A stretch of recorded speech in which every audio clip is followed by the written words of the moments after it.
Cocofanto elefanto.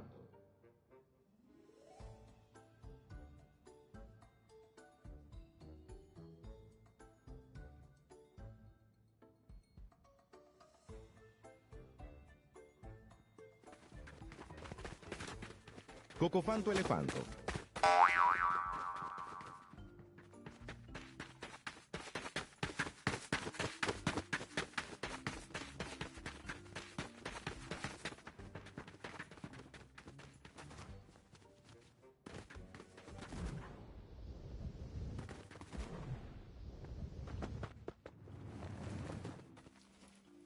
Tralalero tralala.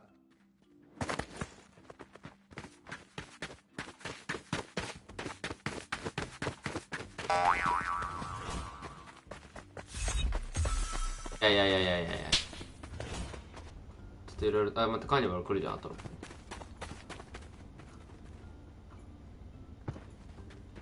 できないよ、多分まだ必要なキャラいない。お金はあるけど、下に書いてあるから、キャラが。下に書いてるでしょ。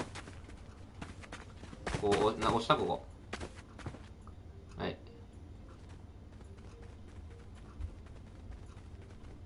お、来た。あ、これ。トゥントゥントゥンサフール。うい、ここしましょう、ここ。ま、俺が取る。これ奪っていいよ、しました、これ。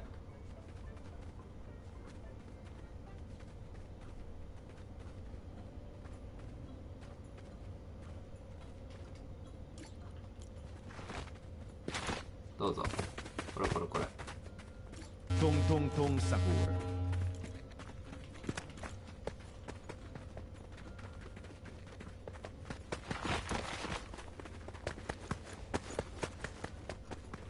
いいよ。はい。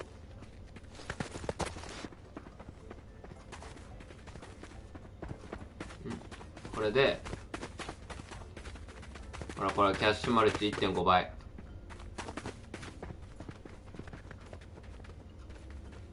回せるかも。いやでもまだ回せないかも、多分。最初に20分ぐらいクールタイムあってください。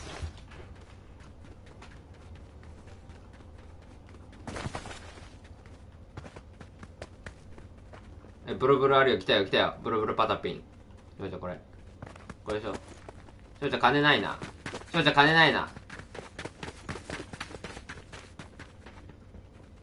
買ってやるか。ブルブルパタピン。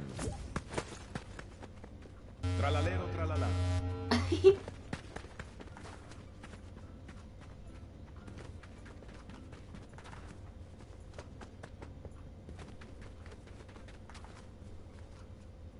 あ、トゥルリメロテリララみたいなやつ。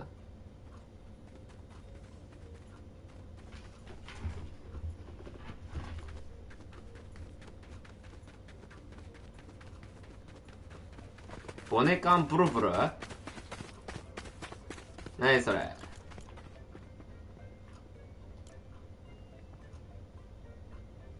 あ、ボネカンパラブルブル？テープ、丸いやつでしょ。そのうち来る、そのうち。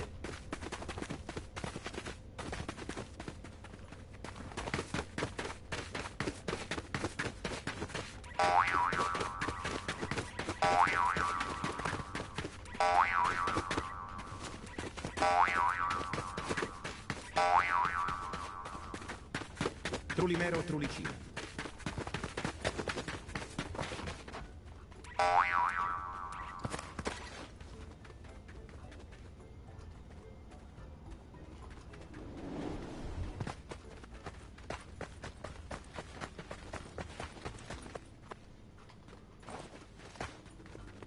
うん。いいの？いらないっす。売っていいよ、全部。Tralalero tralala. ブルブルパタピ泥のとこにいるよ。Los orcaleritos. あ、売っちゃった。Bonecaこいつ。balabu. ボネカンバラブ。ブロブロパタピンやね。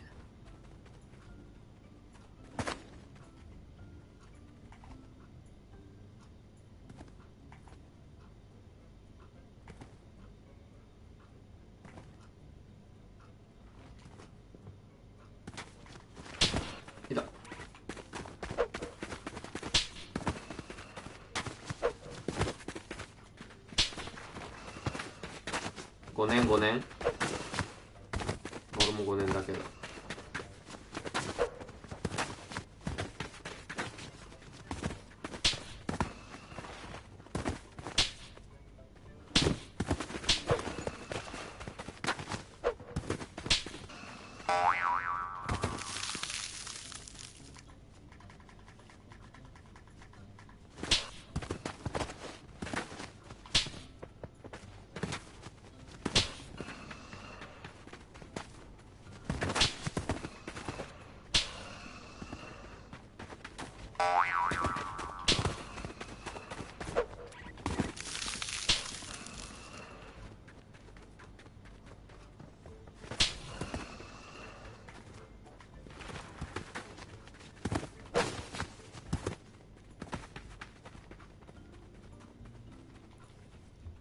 Ganganzelli trulala.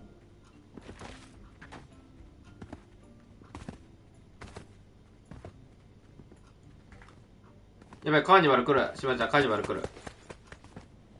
これ見て見て見て。イベント。ほら、あそこのカーニバル。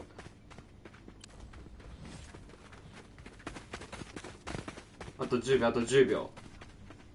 ブルブルパタピンそのうち来るから。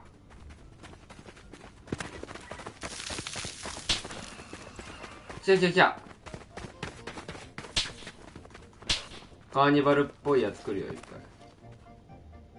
ほら、これ。レア度も上がる。いや、そのうち来る、しまちゃん。そのうち。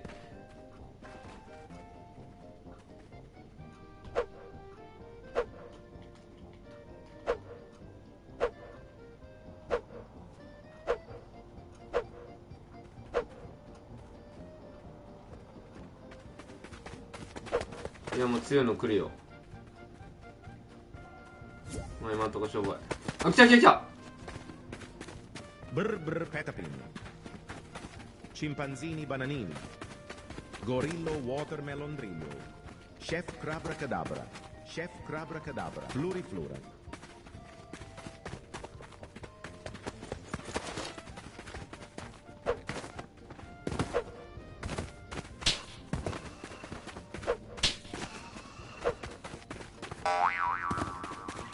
オラングティニアナメシニ。Barbaloni loli loli.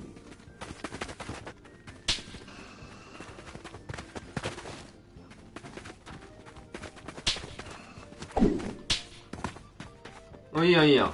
こいつも必要になる。Frigo camelo. こんな感じ。カーニバルレアのキャラも出る。Barbaloni loli loli. いや、いらないっす。Brr petapin. これ一番最安いのは一番高いキャラだから。やばい、しまちゃん。ブルブルパトピンのダイヤモンド。こいつは買いじゃない？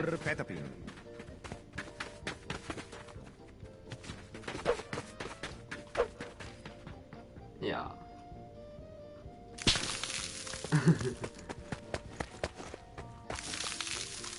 ああ、危ない。いや、別に入れないんだよ。しまちゃんがロック踏んだせいで。いいんじゃね？もういいんじゃね？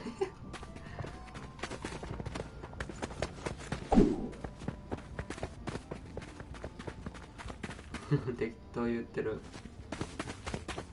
ゴリッロウォーターメロンドリル。ブレーンロットはなぜか。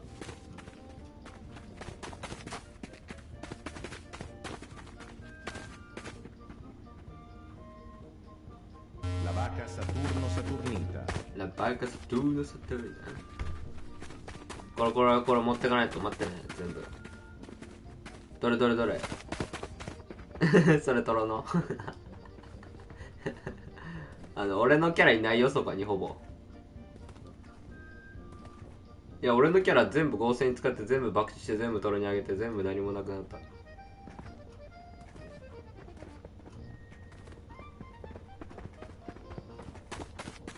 まああるね、ワンちゃん。いや、別にね、ちょっと待ってね、しまちゃん。じゃあ探してて。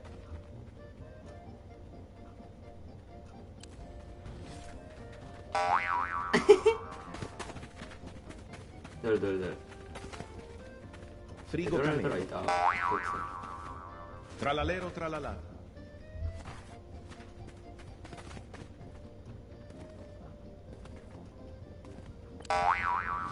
いるいるいるいるいる。待って、いっぱいだ。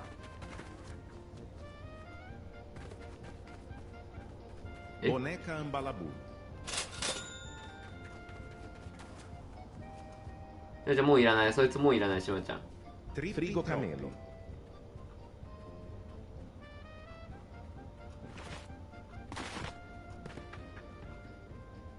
いやいやいや、オッケーオッケーオッケー。はいはいはい。どうぞ。はい。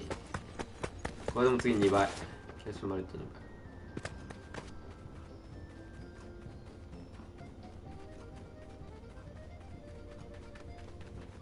倍。Frigo camelo. あ、全部持ってる。全部俺ゲットしといた。全部ゲットしといた。これこれこれ。これこれこれ。Tralalero tralala.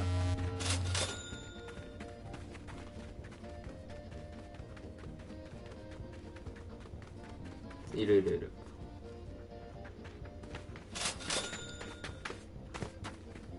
Trulimero trulicino.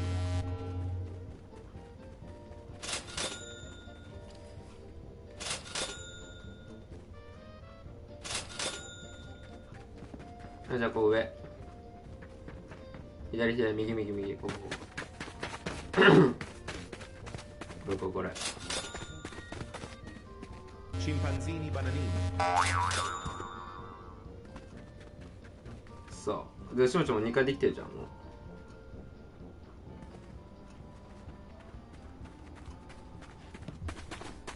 うなんか必要な金なくなったもん。 Tralalero tralala. 見て見て。お金ある？もうオッケー。いいよ。もう死んだ？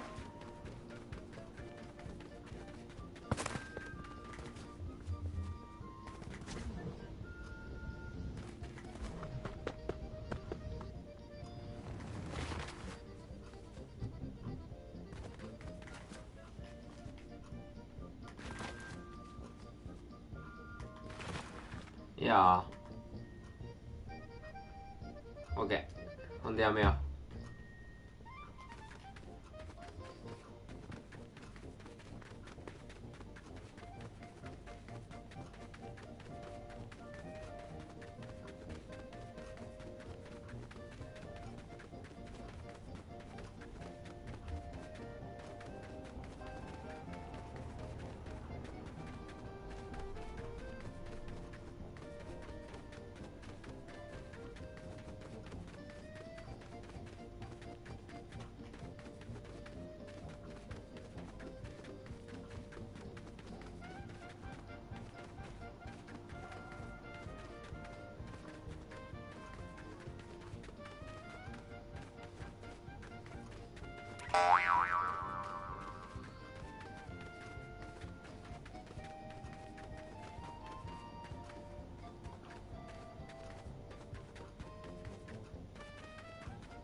クレーン。今日か。クレーン極み。クレーン極み。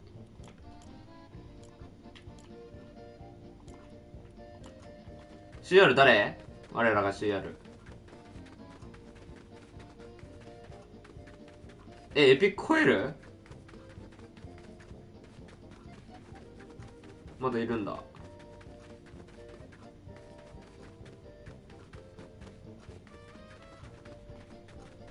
めちゃくちゃかっこいいやん。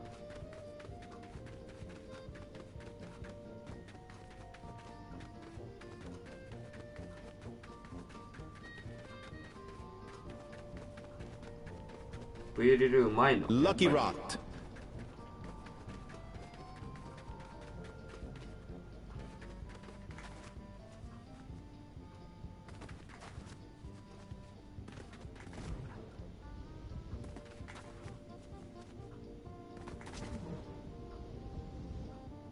スウェイスウェイフェイズスウェイ。ワイルドオークとルリくんやん。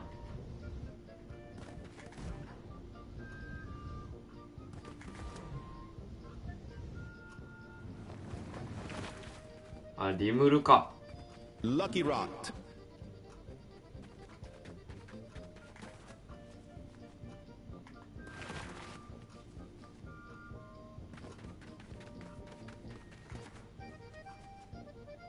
バカオツだねこれは。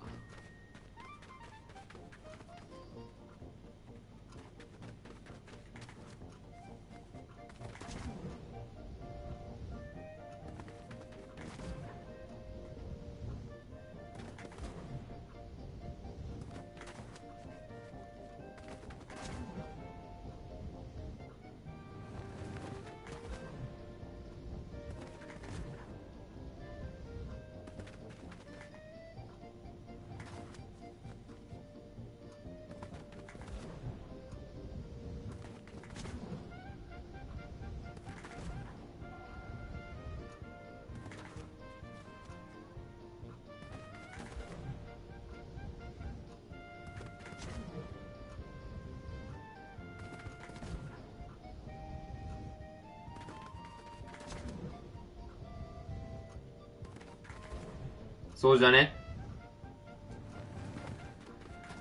チームリキッドないの。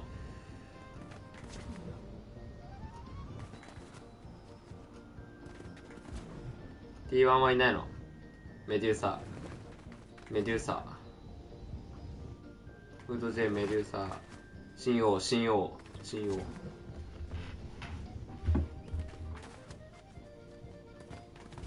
シノいや新王でしょあれは。あれは新王よ。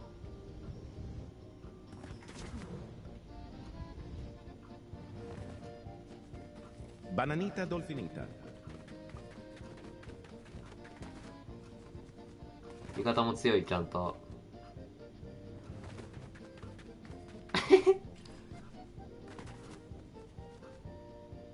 リートは Lucky Rot. コールドってもしかして 1v1 構成の 1v1 を作ったあの伝説の構成の 1v1 を作った伝説の。あ、違うの。あれコールドじゃないの。そっか。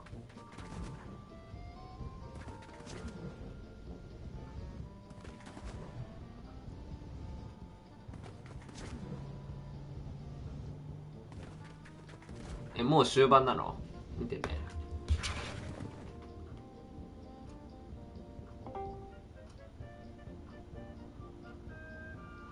来てません。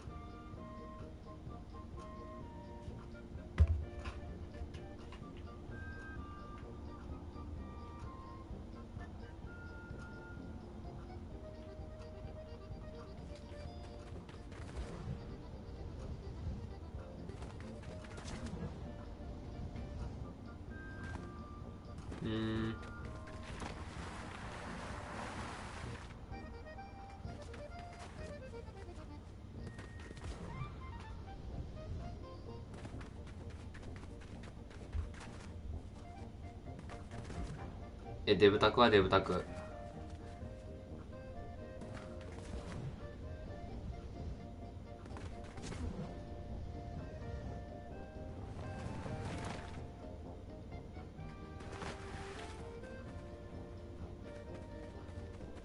やってますやんずっと最近。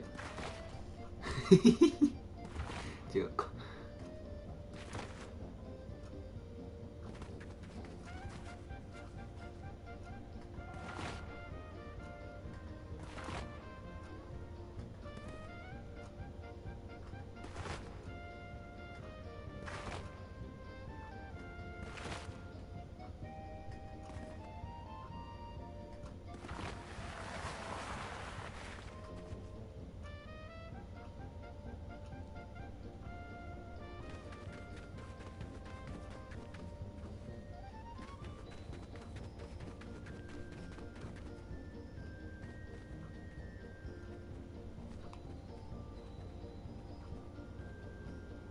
Lucky Rot. ペンギンのキング、ペンギンのアイコンでしょ、ペンギンのアイコン。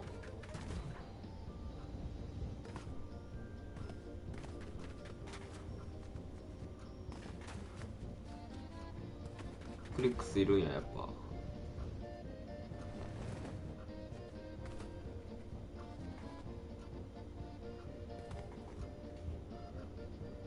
リトいんのやっぱプロじゃん。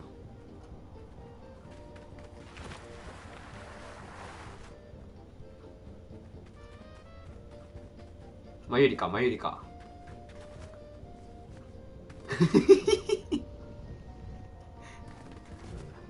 リトキーマーだろ。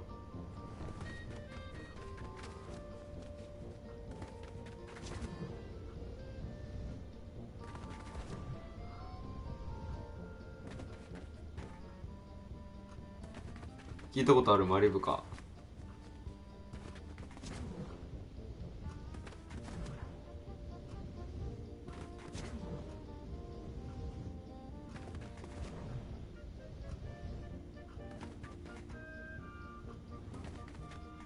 牛牛牛。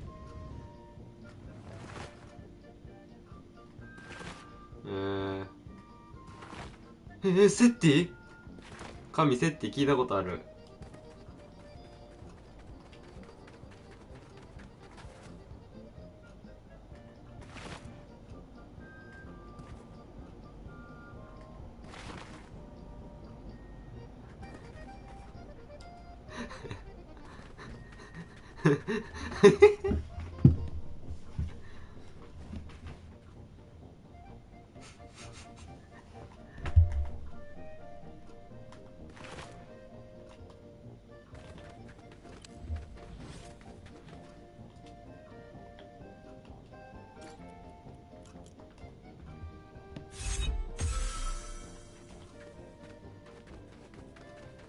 エペックスじゃないそれ。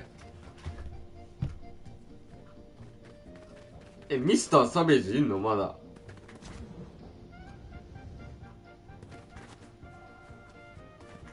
IQ200 でしょ、 IQ200。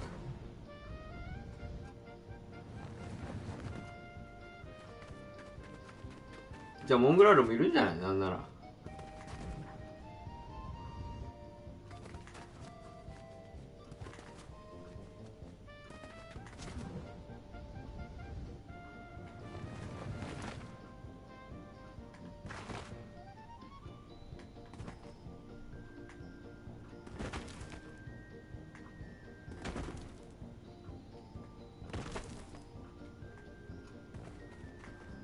いやブリブリ強えよ。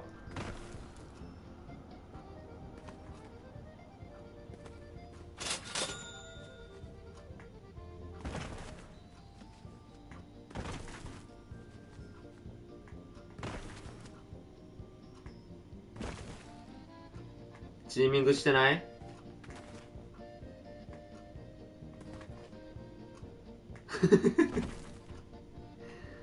怪しいっす。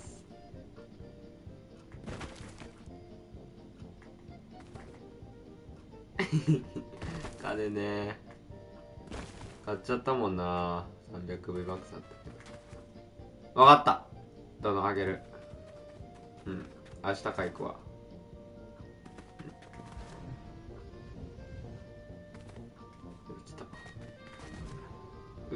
売ってんじゃね、10日なら。まだ売ってんじゃね、10日でも。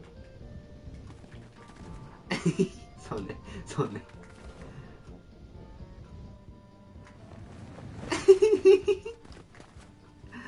あれ高くない？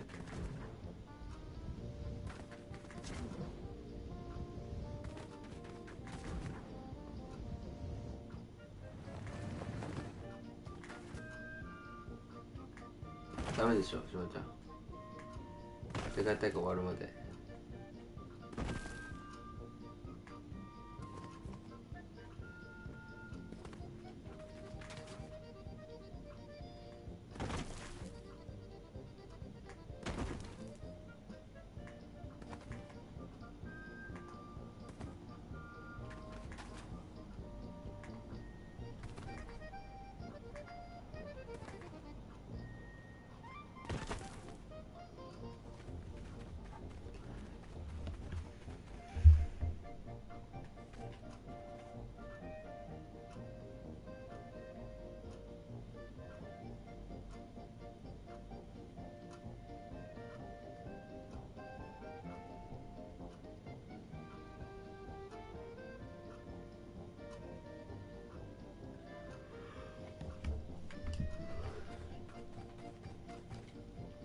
Bananita dolfinita.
Putting it all into the test as Cooper lands a great shot on the Valor. You see him drop. He is just hitting haymaker after haymaker as he gets another knock in this situation. 319 above. Cooper with the 1v3. That couldn't have been a better time to clutch things up, but Cooper's still going to have to essentially play his life here. There are too many players that are going to prevent him from finding that breath of relief. 42 below even, inside of that damage threshold for Surge. Jacob, it is so sad to see after what a phenomenal clutch he just pulled off, and with Watts, Malibuka, and Pink pressing behind him, that's going to be tough to actually survive. But Peterbot just continues to have to deal with playing the defensive here. Bold, Ritual, and Peterbot now looking to be on the move, but they're still just barely above this damage threshold. They're going to have to turn and fight eventually. They're sitting on a teeter-totter right now when it comes to Storm Surge, and it's knocking them above, below, and it's essentially doing a little bit of mind games for a team like this. And you see his material count, 3 builds left. They almost have to go onto the next team they see, but it's Veno and his trio, it's Kanata and his trio. There's so many dangerous players all around. They're just happy that they're 73 above the damage threshold, waiting for the next zone, but they have to do something because everyone around them is being proactive. They see them as the weak team. Vigo, Veno, Flixie, they're targeting it over. Vigo. Goes down. That's Kanata stealing away that elimination. Veno's gonna clean that one up, so points go to Kanata's team. コールド死んじゃったよ。スピードも死んだ。 One side, Middle East on the other, and Ritual, the last man standing, but not for much longer, fully eliminated. That is a huge blow here. Hey, nice. Vigo, Veno, Flixie, now they might have drawn the attention of the lobby. They're gonna take a moment to pause.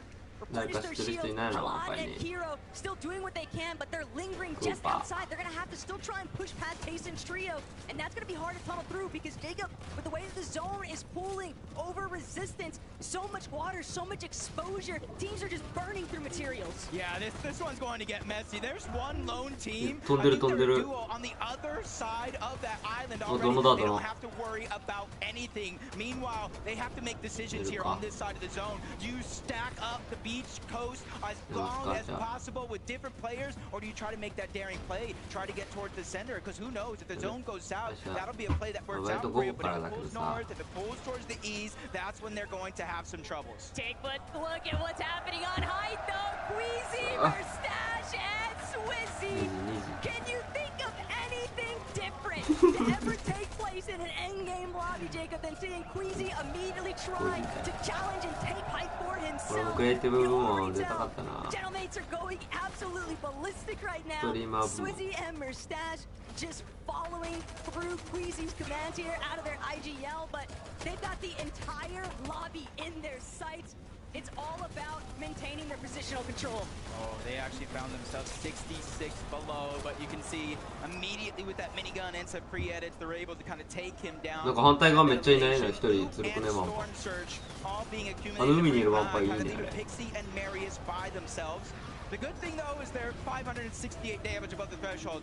The bad thing Marius though, their loadout, their material count, that one is not looking good. みんな飛んでる一人飛んでる。 Luckily they don't have any HP missing yet, but they have a max pull all across the water to the other side of that island. It's not going to be easy for a single person in this game. But there goes Malabuka. Nice drop on the Maribuka. He needs it, Maribuka but he needs it now because he's barely above that damage threshold. And that's the kind of refresh that Marius was hoping to find, but instead it's going to be all Malabuka. But no, he's going to actually be forced to keep charging forward. He doesn't even get a chance to try and collect that. Unfortunately, he still has a good amount of material. He's beaming a minute as he trails behind him. The face crash pad combination just taking him so far. But when you're in this position, Jacob, as a solo over the water, you're just hoping out of sight, out of mind. Yeah, you just got to take it one step at a time. You can't get too ahead of yourself.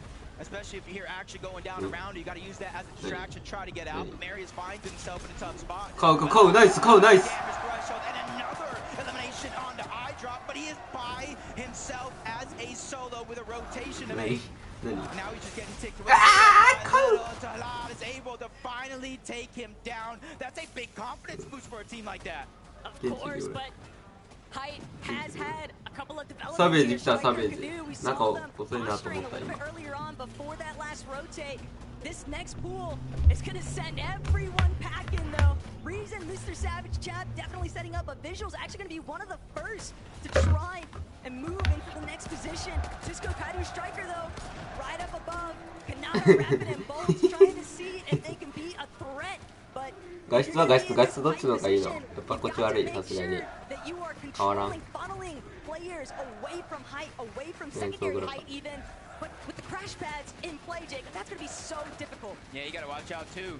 Chicho, Riz, Tate,邪魔や there underneath. They're probably having their eye on the high ground. Cisco's trying to put good damage onto King Phaser PH Sin, but it backfires on him, forcing him to retreat just a little bit. クラッシュパッドいいね Building his way up. He knows he doesn't want to be stuck on that mess on the low ground. And even NA West in the elimination feed. テイソンねテイソンいいファルコンテイソン King Phaser and PH Sin with a little help from Chap. But Tayson's got such an excellent position in that secondary height layer now. 上いいね上強いな It's only Clicks and Iyamzo. They lost Higgs クリックス X セットクリックスと a little bit of space here next to Clicks, but ideally they're going to have to duke it out in the low ground, Jacob. They need a big refresh. 上強い上有利すぎん He's actually fallen the mid ground いかけんの a little bit too サベー chaotic, ジ and he just couldn't break through.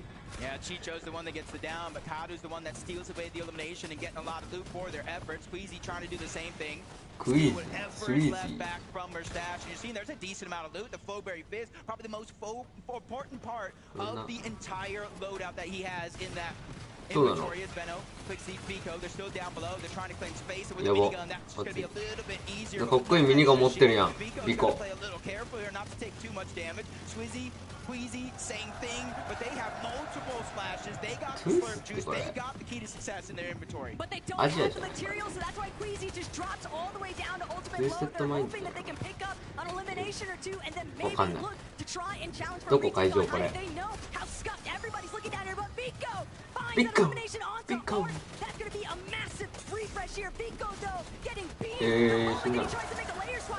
どののスキンが輝いてる。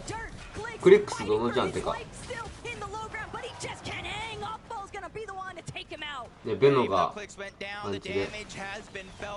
テイソン熱いな。テイソンたち10キルしてるやん。テイソ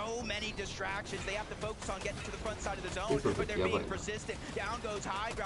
スキン懐かしいな。シコスキンいいな。懐かしくねえかこれ。やっぱ熱い。テイソンたち熱い。But they're still gonna need materials. Chicho has 0 build left to his name. All of his material count dropped to Tayson. Swizzy. いや、スウィージー、アジアスウィージー。 Inside of these ultimate low ground layers, he's looking to try and maybe cut off bolts in the process. But Kanata, Rapid, can the double revive actually be a success? And sure enough, it's a fully intact trio versus the sea of duo. 熱い。サベージのチーム来てるやんまだ。サベージ対テイソンだ俺。同じチームだったくね。気のせい。でも3対2だよ。じゃあクハナダいるやん。クハナダいるやん。テイソン死んでないよ。チコ死んだ。クハナダだ。一人だけなんか衣装がなんかアジアっぽくね顔。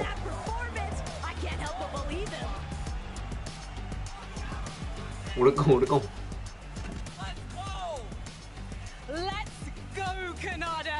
カナダ。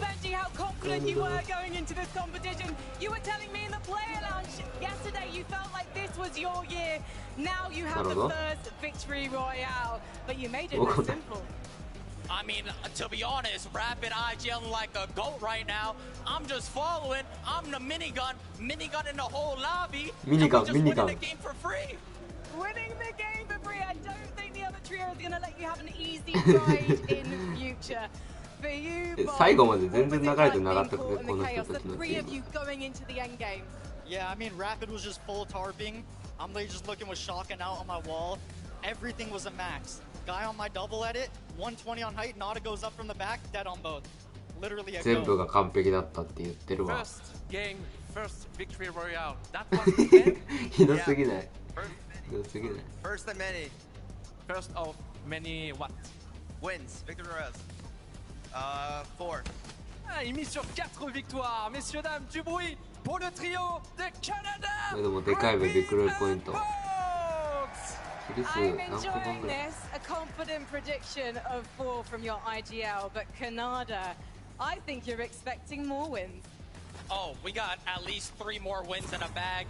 I already said backstage I'm doing at least 4 wins in this entire tournament for free.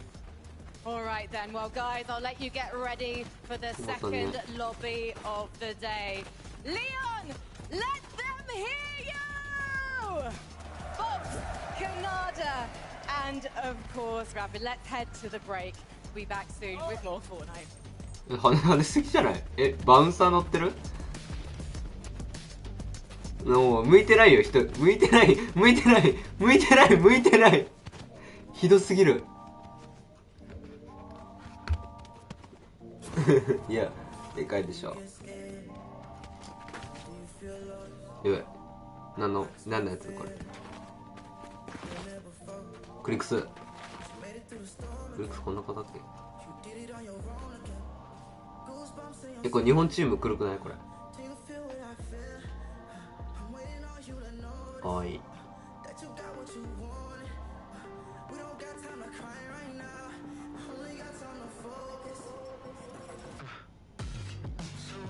あ、うまそうゲーム。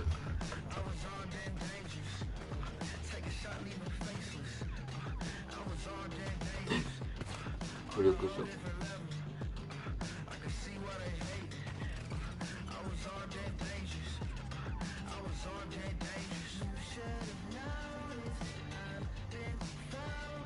リート。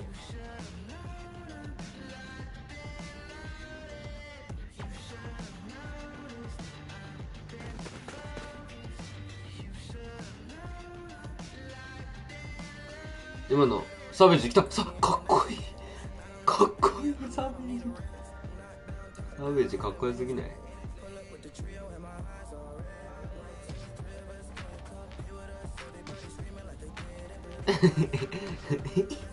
いやいや、このおじさんいる、おじさん、ひげ安西新書いた今。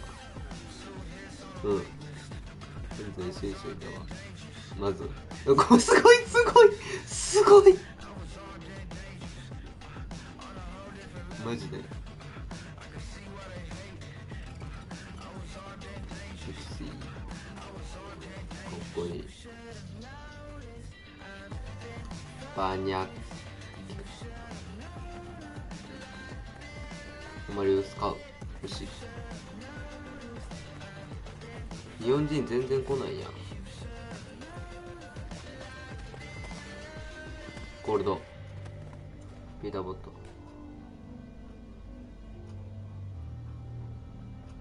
やっぱトゥイセットマインドなんだ。サウジのチームじゃんこれ。あと30秒だ。あ、来た超えた。なんか負けすぎ、顔負け。そんなことないわ。ひどいわこれ。お、かっこいいんじゃない？誰？名前超えたしか出てなかった。むずいね。すごい。あ、来た。ランキング出ない。ランキング出るよね、さすがに。お、カナダ。ごめん。Of the global championship, and we swing for the fences. I cannot believe Kanata comes out and gets the first game on the day. 信じられないらしい、カナダが勝ったことが。 Kanata stocks way up. Absolutely amazing to see the trio shine in this moment. And I love that we kind of cut those interviews right after, right? Because like normally in Maybe, I don't get that. We're like, oh, they're amazing, whatever. 真ん中がちっちゃすぎない？ Hey, talk us through. Get each and everyone kind of saying, hey, this is what I was doing, this is my part, this is 身長差ひどないみたいな。端っこで私。 Vivid, I love this. Yeah, I mean, that's the type of reaction we wanted. No better person to go ahead and win game number one. We know Kanata, every single time he pops up on that stage, he's going to let us know exactly what just happened. But Levin, I mean, we're kind of watching through this game. There's so much stuff happening throughout the entirety of these moving zones, and we never really checked in with him. And then I was like, whoa. Rapid's alive, Bolt is alive, Kanata's alive. The whole trio was 9キルやん。でも9キルしてるよ。 I love the celebration here, man. Look at it. He actually celebrated more than people who have won global champions. You know, すごい。でも飛び跳ねた後、味方はね2人で。こっち向いてよ。向いてない。顔見てない。真ん中の人。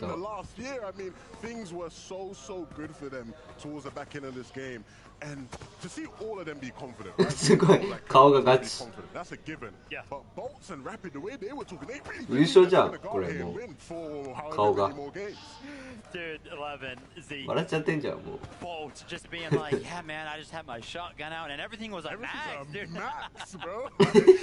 奥のお姉さん笑っちゃってる。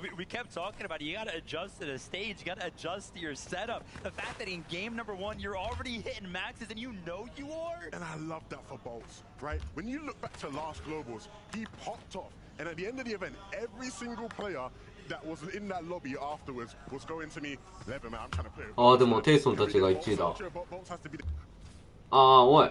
Right? And he's had an up and down year, but to come back on this global stage and for him to have a first game like that, it goes to show. 4キルか。I am so happy right now, but honestly, when we looked at those standings, they weren't in first place, right? If you look over and Tayson is in first place, 13 eliminations, right? So again, remember, we are all so used to seeing majors, right? We're sitting in our own region comfortable, but these are some of the best trios in the world. How are we putting up double-digit eliminations in game one? This is the same guy. テイソンあんな顔だったんだ。違うテイソンじゃねやっぱ。生ファルコンか。but he is on fire right now. They win the off spawn. It's a close one, it's a tight one, but Tayson clutched up big, and then they go on to just win the outright game. Again, it's why it's so heartbreaking we're seeing them fight off spawn. They can偏見が過ぎない。ミスターサベージが遊んでるぜ。 They might just end up having to watch for half an hour, but this is what they can do when they win that fight. We know it. ああ、これやばかったな。かわいそうだったな、ビコ。 When you win this all spawn, it's not always going to happen where you have all three alive, and they had that happen, right? No stalling of the early game, and then oh my gosh, Chicho just put on an absolute clinic. You're a duo, and you look up and you see three people on the high ground. You see that they're only connected by one wood floor. You have the confidence to not only go ahead and pressure the team on the high ground, but then not two of them while they're falling from the high ground. でも一人やってんだよね。まあテイソンが自然なかったのは自然ないか。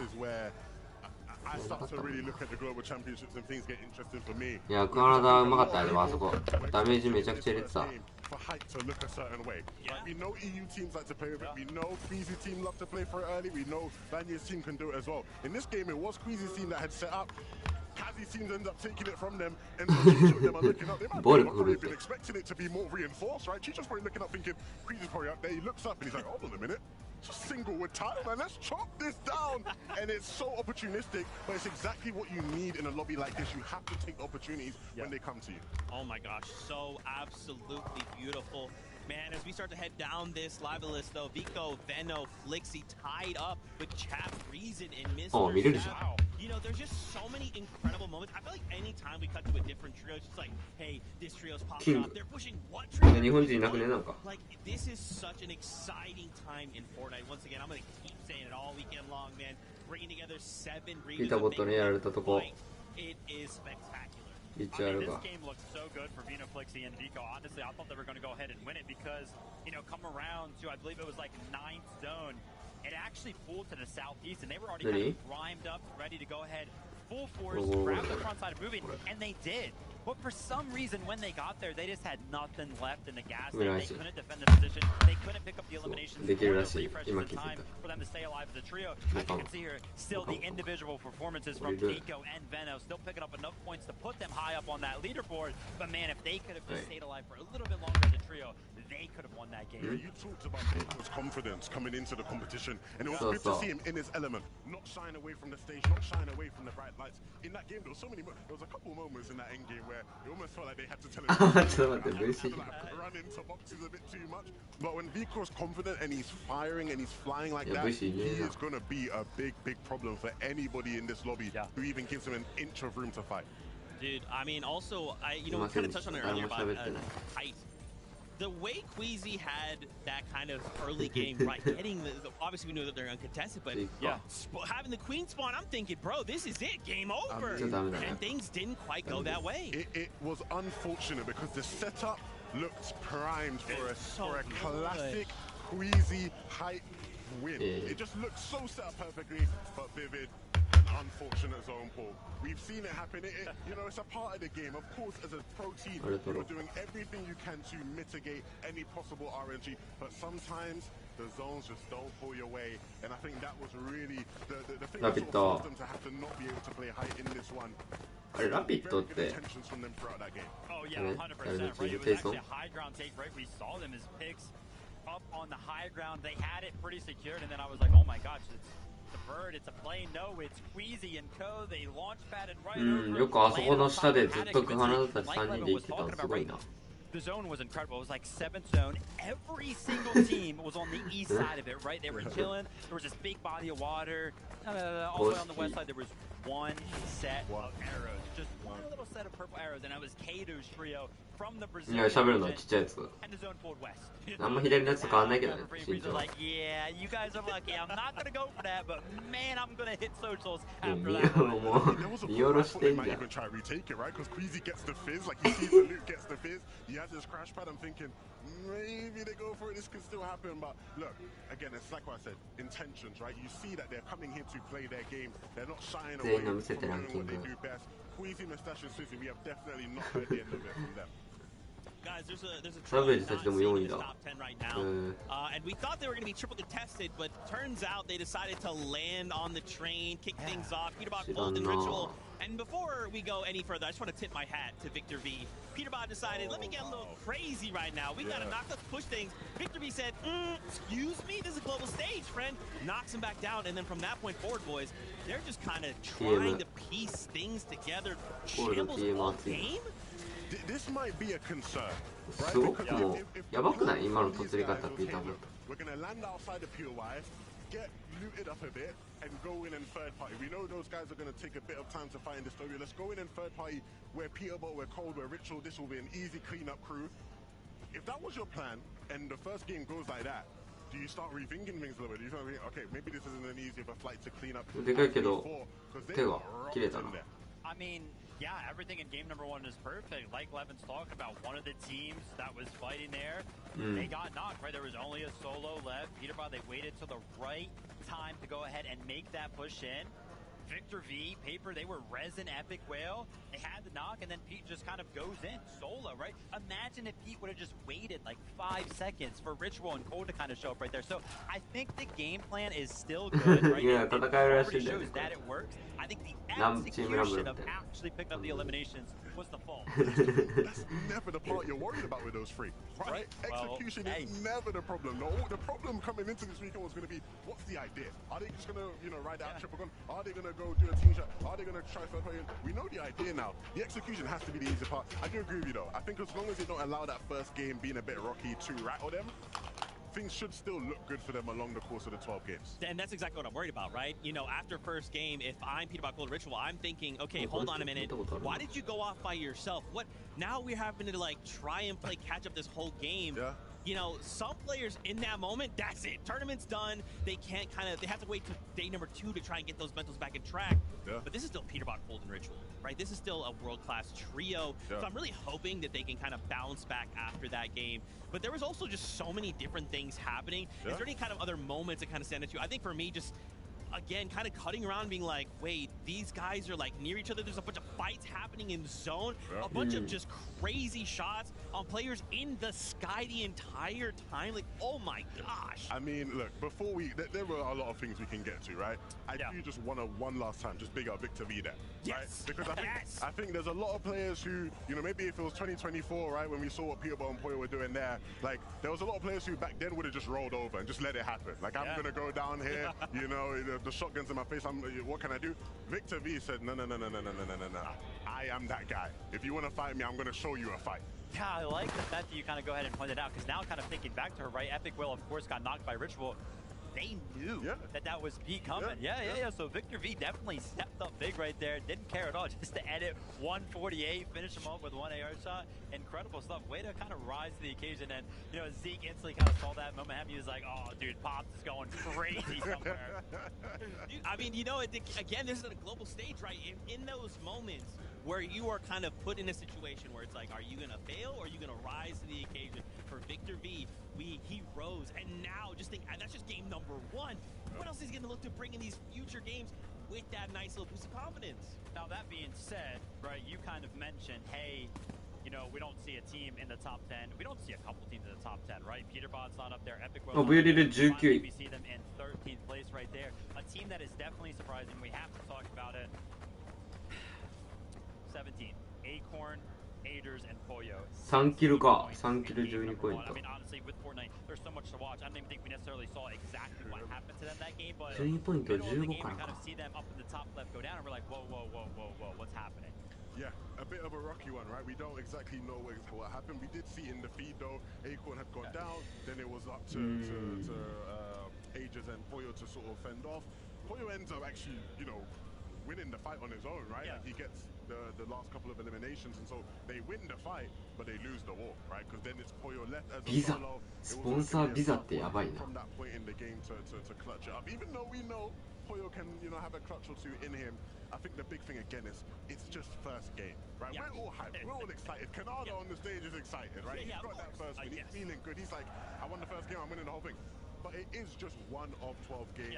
You still have so much of your history to write right now. Yeah, I mean, this is a marathon, right? It's not a sprint, and It's interesting too, kind of going back to play, because there was that moment in the mid game, we kind of saw them pushing the lone player. They immediately find someone on their own. They go, hey, it's not just me going, we're all jumping on this. We're going to burn a little bit of what we have. We're going to start kind of packing up with Surge, kind of setting that up. It's taking their stuff. And then, yeah, I mean, things just kind of fell apart. I do agree, though. Knowing this trio, I do feel like it's first game jitters. Right, again, this crowd takes things to a little bit of a different level. So I'm expecting a strong bounce back from game number 2, right? Yeah. Absolutely, absolutely. And that play in particular you mentioned is interesting, right? Because we know in a Fizz crash pad meta, you know, a lot of the top EU and NA teams are going to be making those plays non-stop, right? They're going to be scouting, they're going to be aware, they're going to know, okay, we can jump on this guy right now. If you are one of those, you know, teams who's from one of the smaller regions, it might be almost a bit of a shock for you at times, right? Yeah. Because they're used to being the big fish on their region, right? Like all the players we have here from Middle East, Asia, Brazil, you know, OC, they're used to being the guys of the lobby. And so when you walk into a lobby like this, you have a lot of players who might not give you that type of respect to it. You've got to be ready for that. Now, as you said, you know, I saw on the standings, we had 2 Brazilian teams in the top 10. They were moving. Right? King, Phaser, they were up there. We kind of saw them make it to the end game, and I swear, I think that NA experience that they got did such a good job of helping them out, because it was like in NA, every single time we kind of saw them kind of make it to the end game, they were always as a trio. They do such a good job of making it to the end game as a trio, right? They'll kind of make it around to like that 10th place in the game, and then continuing after that, it's kind of the development that they need. But hey, top 10 right now, pretty good. That's right. Now that was just game number 1. As we continue to prepare for the competition, why don't we hear from the players on their thoughts from the competition and the enemy trios on the other side? I think this is probably one of the most stacked lobbies I've ever been. All these teams in here had to be the top of the competition. そうですね。それはやっぱ世界で一番トップだと思います。日本人今、これがやっぱ世界で一番トップだと思います。誰？リート。エピコエル。安西新章。I think our biggest competition would be Cold's team. Individually, they're like the best players in the world. شمعちゃん. برضو عندي تيم بويو وأكثر إنه ايجرز من أفضل الأتيام اللي موجودة بالجلوبال. Poyo's team is such a threat because they've been on top of the scene throughout the past year. Acorn is probably the greatest IGL of all time. He's so smart and just knows what to do in any situation. You got like the EU goats, Jason Queasy. Queasy's just like, he's a veteran, always making the right calls, and just finds all the young prodigies to help him up to the top. And then Vino's team, I think they're like the NA version of Cold's team, so like they're all individually good. Looking at a player like Flixi, I think he has just everything. He has good aim, good mechanics, he's smart. I think Canada Rapid Bolt's probably going to be like a very underdog team. Oh, Canada. Really good chemistry as a trio. Vanyak, Marosa, and Flixi. They got third, first, and third in the UFNCS this whole year. They've been playing very well. An underdog team that I think will do good is Pix, Demus, and Darm. I think Kami might surprise everyone because he has a long pass spot. I think he's going to go do well. The top teams are way better because you have like the top teams from every single region. My surprise Dark Horse top 10 team would probably be Ruse Trio. I'd say they're my sneaky top 10 pick. From the Brazil region, I think the biggest threats are King's Trio. I think they're going to shock people. Alex's trio is the best in OC because they're the most aggressive. Kyoto, like one of the best fighters in the world. So 俺も勝手に払わされてた。 He's been getting a lot of hype, but like 帰ってきたからあれ。 All the Asia boys, like they're nuts. I think that's the most hard. 帰ってきたから俺待って見よう。 All the people that have qualified really deserve to qualify. The level of competition doesn't get higher than this. Everything like before this has definitely led up to this. We got here against all odds. We made it. We're gonna definitely put on a show.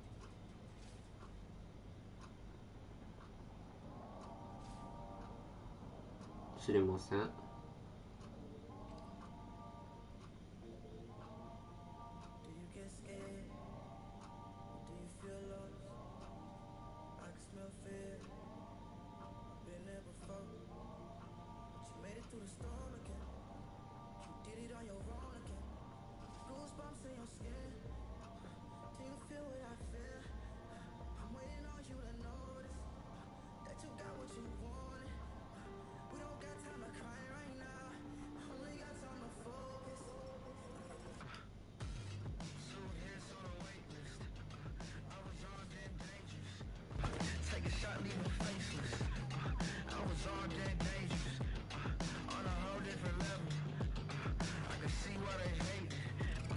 I was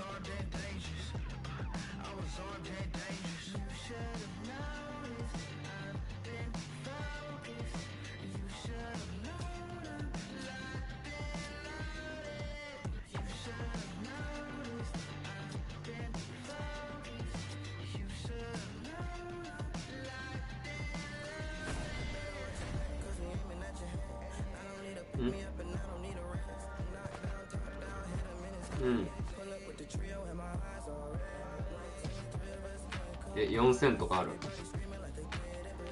3500からマスター。まあ認定ついて5回、そのキャラ5回ぐらいやったらつくんだけど、まあそのヒーローがどれだけうまいかみたいな、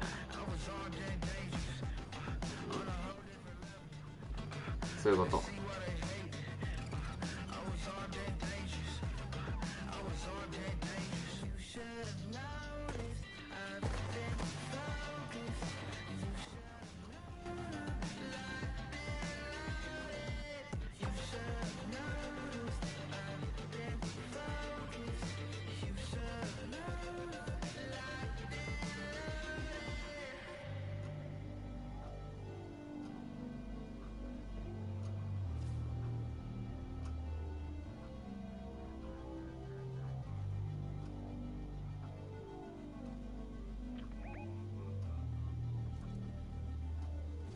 超えた。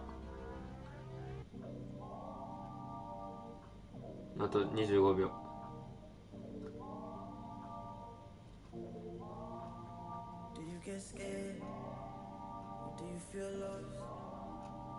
ミニポヨ、ミニポヨ。超えたと誰？超えたとリセ、ユーマ、リセ、シドル、リセ。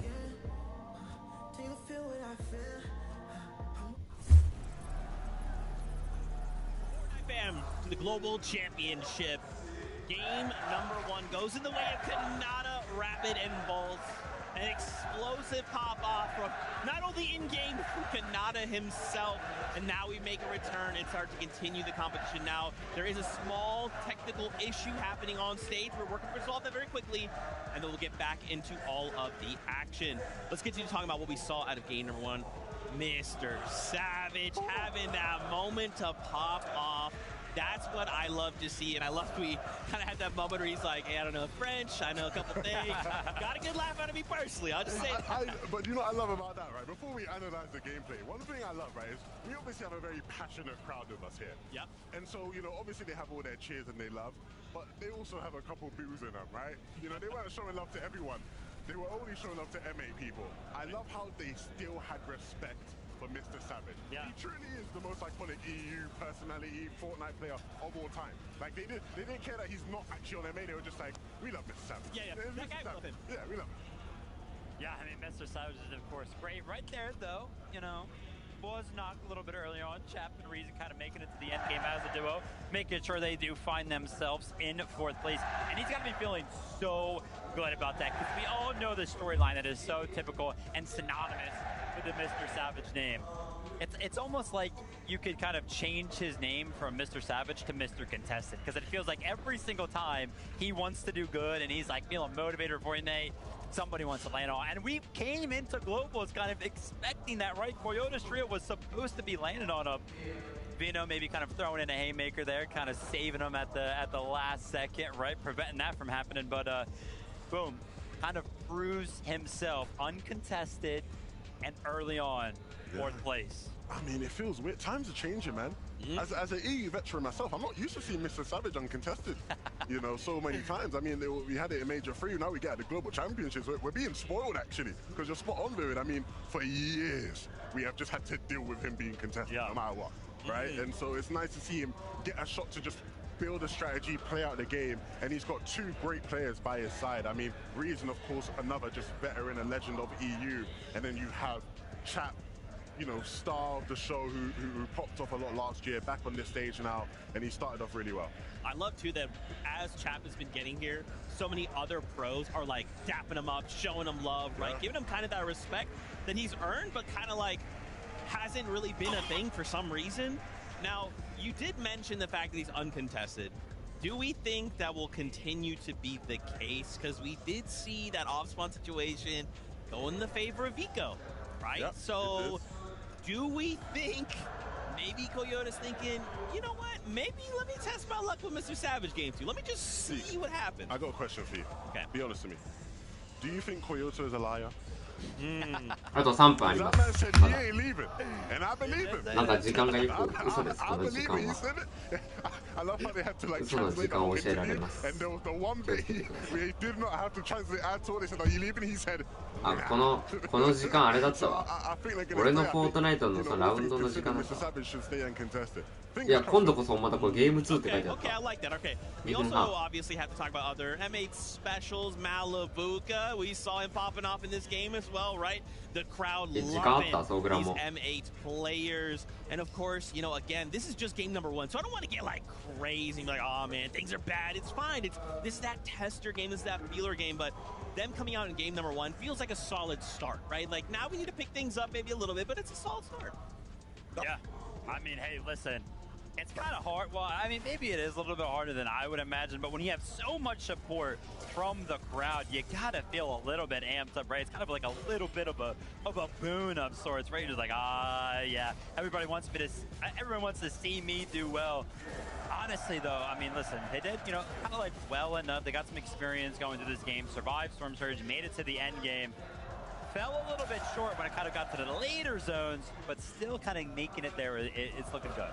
I mean, for all my EU enjoyers, this is a typical Malavuka Watts ping game, right? They are synonymous with making it to the end game, one of them just going down, and then it has to be a dual clutch or solo clutch. It's happened so often, and we've seen them have amazing seasons, right? Amazing finals where they finish, you know, in the top 3, or, you know, almost winning at times, where, you know, this does happen, right? So, again, if we're looking at maybe Queasy's trio and going, hey, that was, you know, the setup was to do what they always do, you could say the same about Malavuka's trio, where the setup was to do what they always do. They made it to the end game, a bit rocky.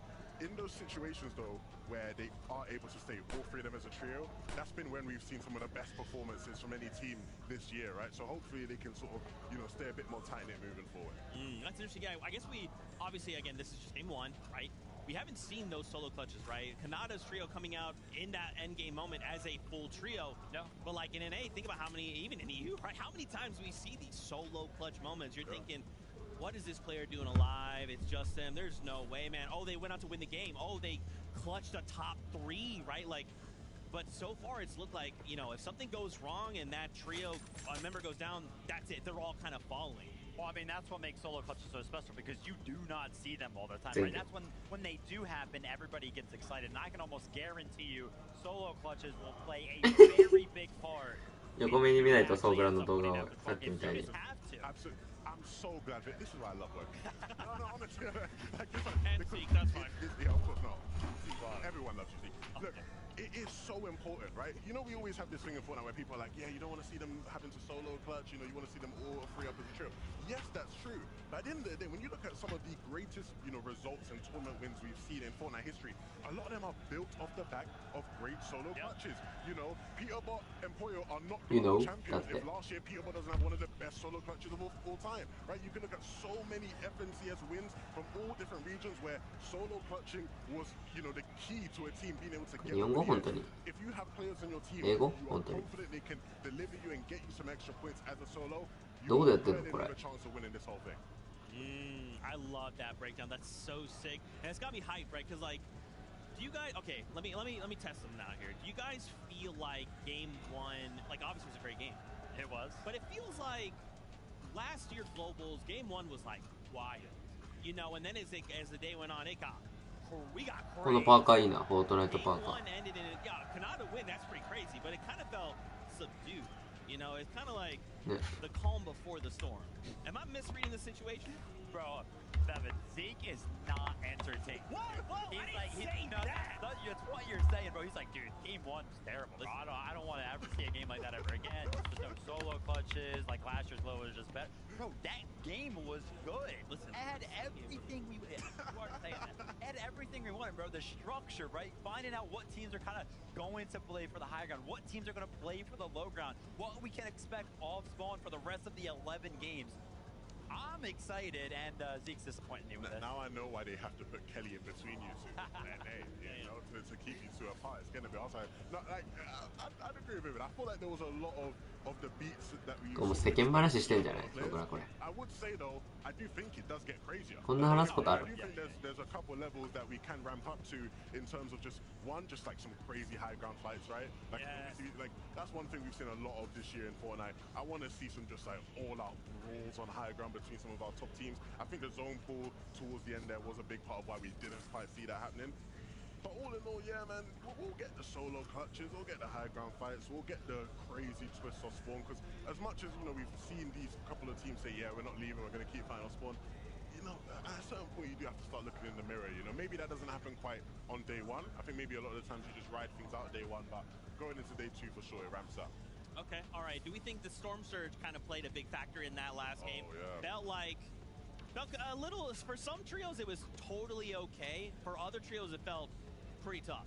Yeah, I mean, honestly, the fact that one of the very early Storm Surge thresholds did not end up popping makes it very, very hard, right? Because we actually didn't see it active until the threshold was at 64 players, which I believe is around like zone 5. So it was actually pretty late into the game. So those all spawn fights, all those early engagements, they're playing a big part right now.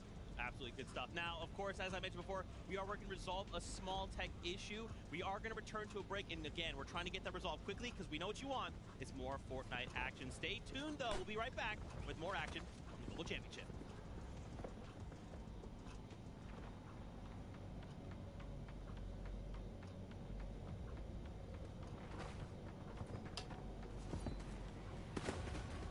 カナダあと12分後。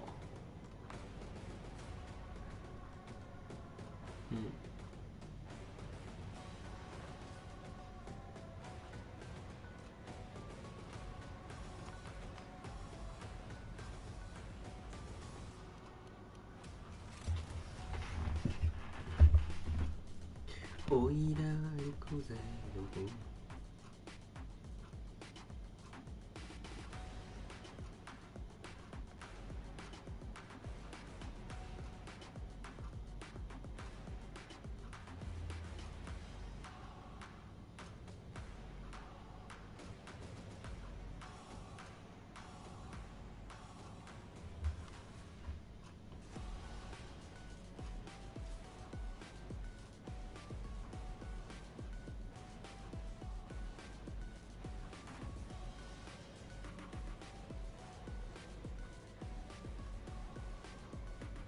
サーベージ超かっけえ。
まああれね、タンクを例えばハムとかだったらあんまタンクとか売ってないから、そのパークはねタンクよりザコとかだと普通に倒しちゃうからあんまいらない。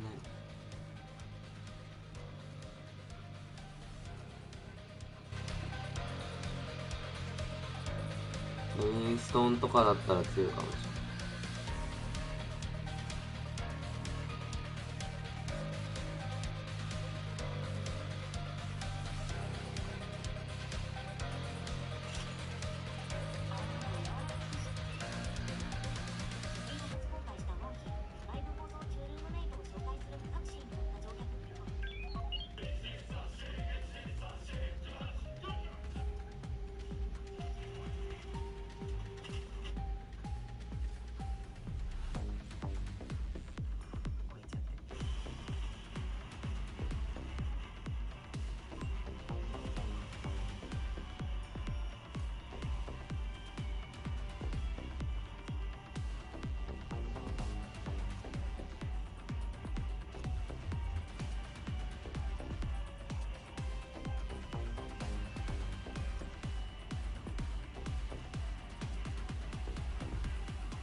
あと3分。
このゲームずっと見てたら放置しすぎてキックされるんだけど、マッチから。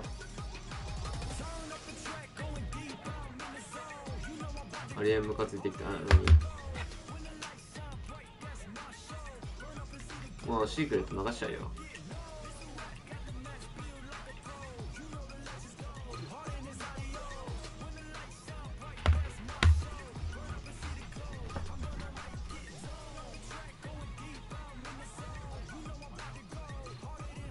あと10秒。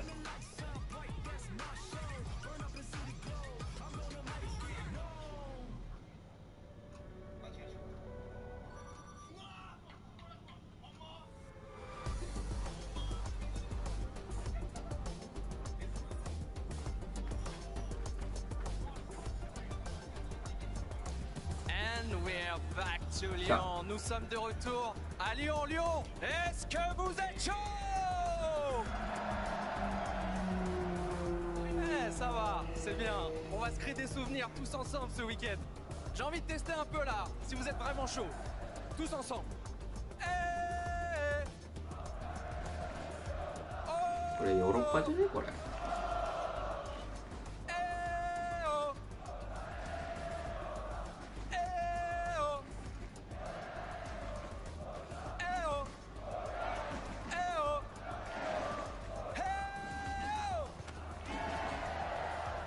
Thanks guys, you're so unbelievable. What's the crowd here? Quelle ambiance ici à Lyon, vous l'avez vu, on a pris un peu de retard sur la deuxième game. Pas de panique, on est là, je vais vous faire patienter, on va passer un week-end long et plus c'est long, plus c'est bon comme on dit. En France, on est ensemble pour tout le week-end, dans quelques secondes, à peine la game numéro 2 va démarrer. Vous l'avez vu, une game s'est déroulée pour l'instant, c'est le trio de Canada qui l'a emporté et de loin. En plus, c'est eux qui ont pour l'instant pris la tête de ce classement après la game numéro 1. Il en reste encore 11 au total, 5. Aujourd'hui, la route est encore longue. On est encore très loin de connaître le grand vainqueur de ce trophée. La game 2 va démarrer. Guys, back to the analyst desk. Let's go, Benji! Let's go, Benji! That's what I like to see, baby. Man, we are back and we're getting ready any moment now. We're going to get word. We're going to jump back into the action. I did appreciate one thing, though. Obviously, we hate to see tech issues, but they happen, right? This is a live event. Things happen. We kind of had a moment now. Players kind of taking a moment, stepping away. We have a chance to, like, talk with someone. What I like to really see is all of them are in high spirits, right? Kanado walks up. He's like, Zeke, what did I tell you? I'm like, bro, let's go. That's the kind of hype I want to see. But everyone's in high spirits. Everyone's saying the kind of same thing. Hey, look, it's just game 1. Don't worry about it, Zeke. Stop panicking. Zeke, why are you crying? Listen, I just hope that it doesn't cool anybody down, right? You want to kind of keep that momentum going for any of the teams that are kind of doing good. We'll have to see if it actually ends up impacting anybody. But hey, maybe some other teams kind of finding this beneficial, right? A little bit of a break. Maybe they went down early, kind of a little bit of a reset. But yeah, I mean, hey, listen, pauses like this, not what you want to see, but hey, sometimes rolling with the punches is what makes the best of the competitive. You've got some time to reset. Just treat this as game 1. This is game 1. This is the new game 1. You know, game 1 just happened. This is the new game 1. That's right. You know what? I'm getting word. It is time once again. We are ready to jump back aboard that battle bus. Game number 2 starts right now.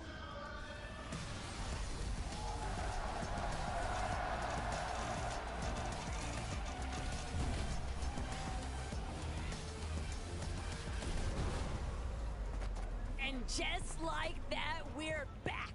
Game number 2 underway. And Jacob, after that performance from Kanata, Rapid, and Bolt, a standard has definitely been set. Yeah, it was 9 eliminations. And the interesting thing out of them all, they're not even the team in first place. It's the Rangers Ruin off-spawn winners from game number 1, Tayson, Chicho, and Harrison.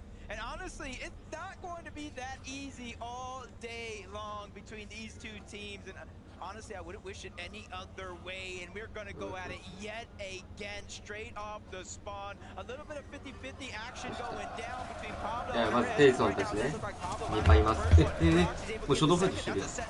テイソンたちワンダウンされてるよ。VLL もうしてる。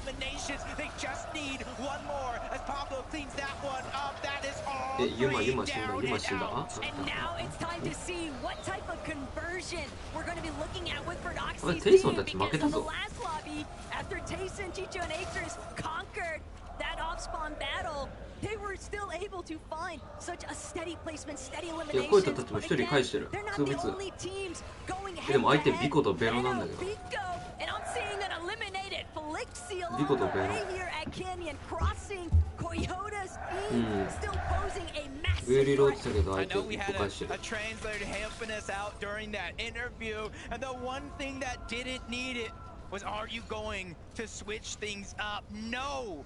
Is what he was trying to tell the world, but this is how it all started off. Vico was able to get the first drop onto Yuma. That opened things up, but unfortunately, that's just the way off spawns go. His teammate got taken down. They go 2 for 2, and now they got to make that conscientious decision. Do you fight, or do you split Canyons Crossing and try to get the reboots later? Something a little bit more devious, though, possibly taking place here with Clix and Yamzo.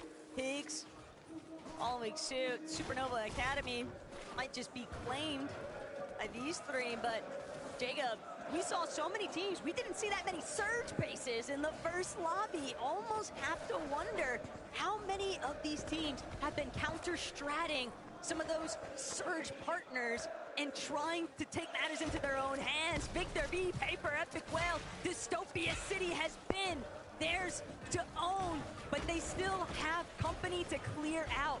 Rajito and Tete directly underneath Victor V, but that game one momentum swing could be all Victor V needs. But wait a minute. I know everybody at home thinking the same thing. Where is that third team? But back on over to this side of the map. Venno finally able to get the drop onto Yuma yet again. So it was Coyote, it was Reset that went for that revive. They did find success, but the down is there yet again. But he gets dropped right back into their box. So Venno, Vico, their job is not done just yet. They still have to figure out where and when they're going to get these eliminations and how they're going to get Flixi back into the game, because the reboot ban, Taco, is down there. Still a massive advantage, though, for Vico and Venno having the high ground hold. Halad, Kira, and FKS. Peter by Ritual, Cold. They might just have to go head-to-head, but Cold, Peter by Ritual, they're taking more of a scenic route here, Jacob. They don't seem like they're going to stick to the same strategy through each of these lobbies. Everybody has to be on red alert. Even though it didn't pan out in their favor for game one, you can never count Peter Bot out. Yep, it looks like for game number 2, they had some time to talk about it, but they went ahead and spin that wheel. They said, where do you want to go next? And it looks like could be possibly over towards Foxy Floodgates. We don't know the exact drop, but we know where they have their focus at. So we tune on Kanala, Rapid, and Bolts, our Game 1 Victory Royale winners. 9 eliminations, really setting the tone and the pace. And I was talking to you, Taco, during Game 1, saying this is a different vibe from Kanata, this major. This is a whole different feel during the Global Championship, and it's already showing up in Game 1. Touch on that a little bit later on. Right now, we've got Prodoxy, Pablo, Ingo, Chino. They found Yuma. They're looking to finish what Venno and Vico had started. Originally, Chino definitely getting the better end of that trade. Rise already down and out for the count. Chino nearly falling, but a back-to-back knocks, double eliminations. And Chino holding strong here. Prodoxy gonna find the final piece of the puzzle, and that's gonna be a clean sweep at Canyon Crossing. And this is exactly what you need for Chino, Pablo, and Prodoxy. It's almost impossible to guarantee you're gonna win 12 out of 12. They already lost game 1. So when you do win that off-spawn fight, you have to make each and every single one of those games count, and they're already making it sure that they get those eliminations, and they even take down some of the top teams in their path. We'll switch on over to Hive. Kind of business as usual as Mustache gets the down on the Goofy from across the map. But there's too much space, there's too much distance, and you look at their loadout, they don't have a ton of crash pads, they don't have a lot of Flowberry Fizz that they're using together, so they're not going to be able to easily rotate on over to get the elimination. Also an issue with Swizzy having just been freshly knocked. That's going to mean that Mustache is now on revive responsibility, and then immediately straight back to trying to acquire additional surge from across the way. Oceana, though, definitely sending some presence back towards the way of EU. We'll have to check up and see how well this fares, but the elimination feed definitely picking up and revisiting Dystopia City. Victor V and Epic Whale, but Victor V's got 2 eliminations.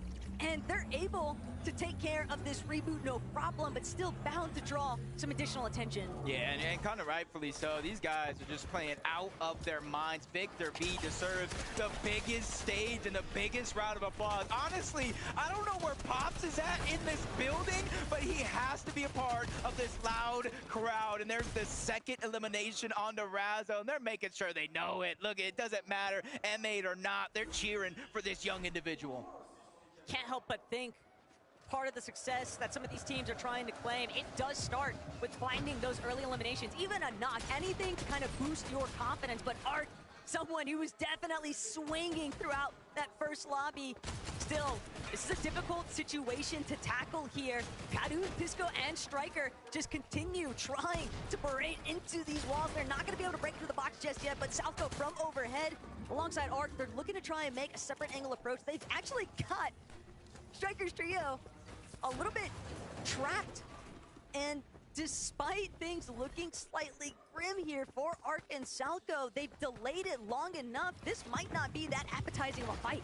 Yeah, and luckily for them, though, down below, they have control of a lot of the pieces, so it's kind of going into enemy territory for Tisco, Kadu, and Striker. They have to be careful. The risk-reward scenario here, and they think they have the mismatch, but no, another team rolls up. Upbull, Focus, Mixin, and they get at least one of those eliminations onto Kadu. That's going to help. That's a breath of fresh air for Art and Salco, because this distraction is allowing them to stay alive as Mixin and Upbull, they clean up yet another elimination out here deep in the zone. Dastardly there from Upbull, and a steep punish to boot. It just a fresh reminder to every single one of these teams in the lobby, there is no such thing as a clean battle if you can't find that quick time to elimination. It's something that so many of these veterans here on land, we're looking at a ton of major winners, right? Even across the international stage, but watch getting busy. Raito gonna be eliminated.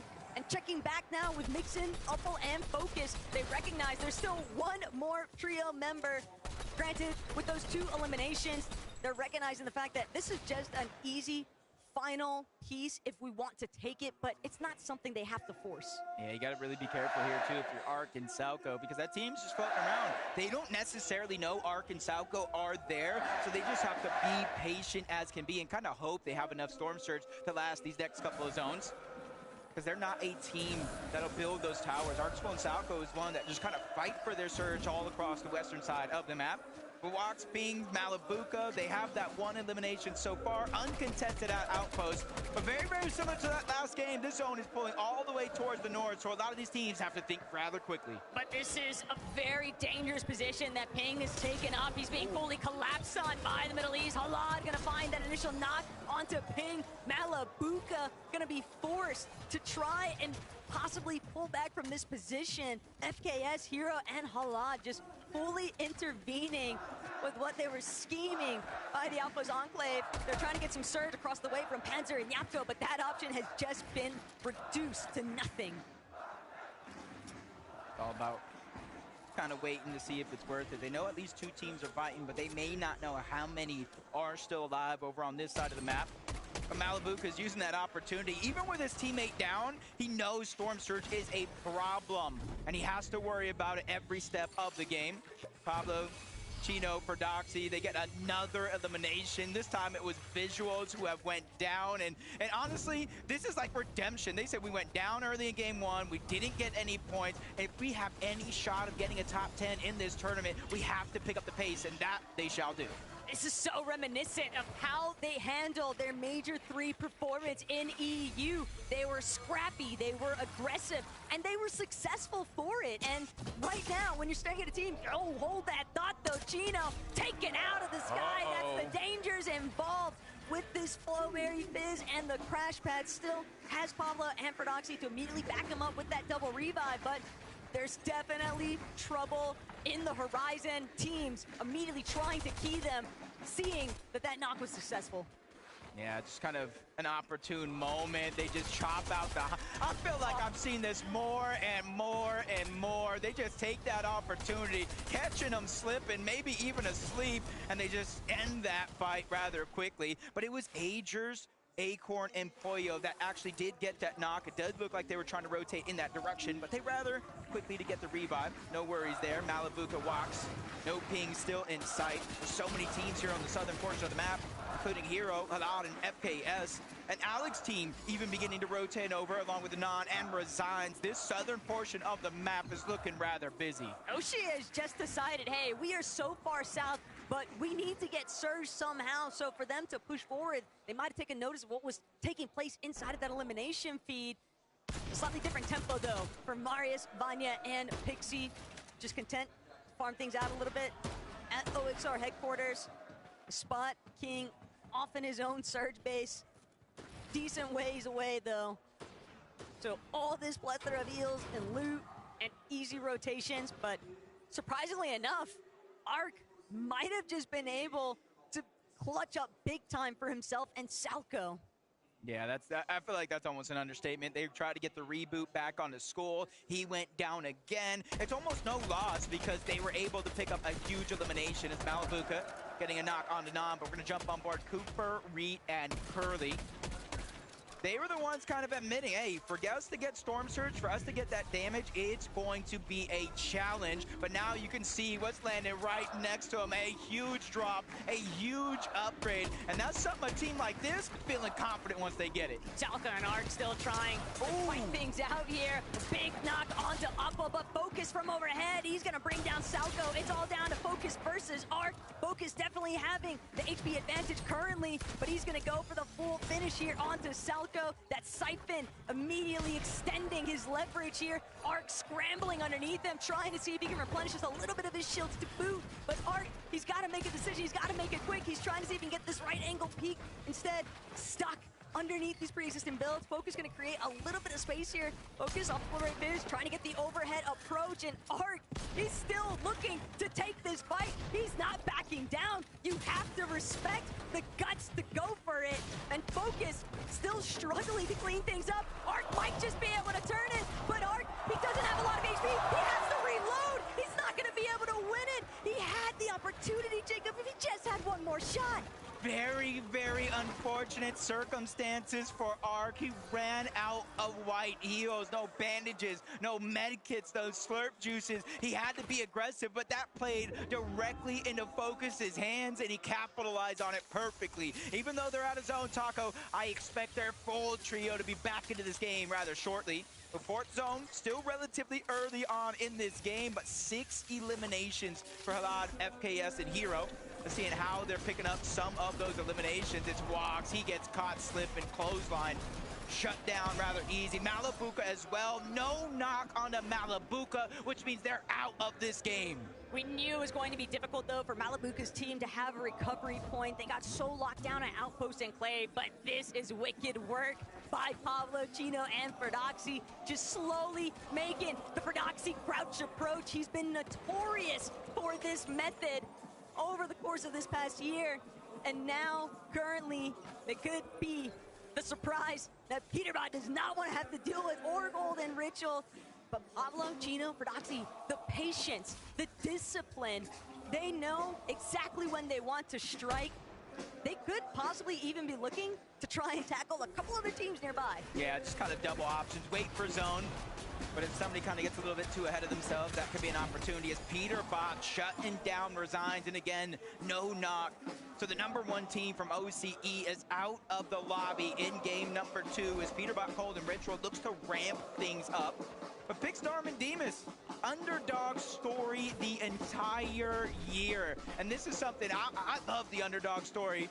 And everybody, so many people were putting this team in the top 10, maybe even some inside of the top 5. Yesterday, we were watching their games. They were kind of having fun with some sky bases, but now is the time to really put it all to the test. Zone favoring their side of the map. They just had to travel up a little bit towards the north, but now they got a position ahead of everybody team towards the south. This is a good chance for them to start to accumulate surge. Their low ground fragging potential has been what's really struck them into the spotlight from EU, but you can't help but think about the fact that even in that first lobby, I know Sven has been cooking up some strats with his Polish boys, because we saw Pixstorm and Demas attempting to maintain height at one point.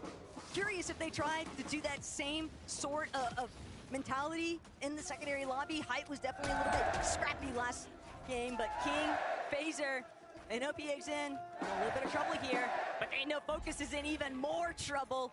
They want to see if they can maybe isolate that solo, keep him pinpointed, keep him away from their position.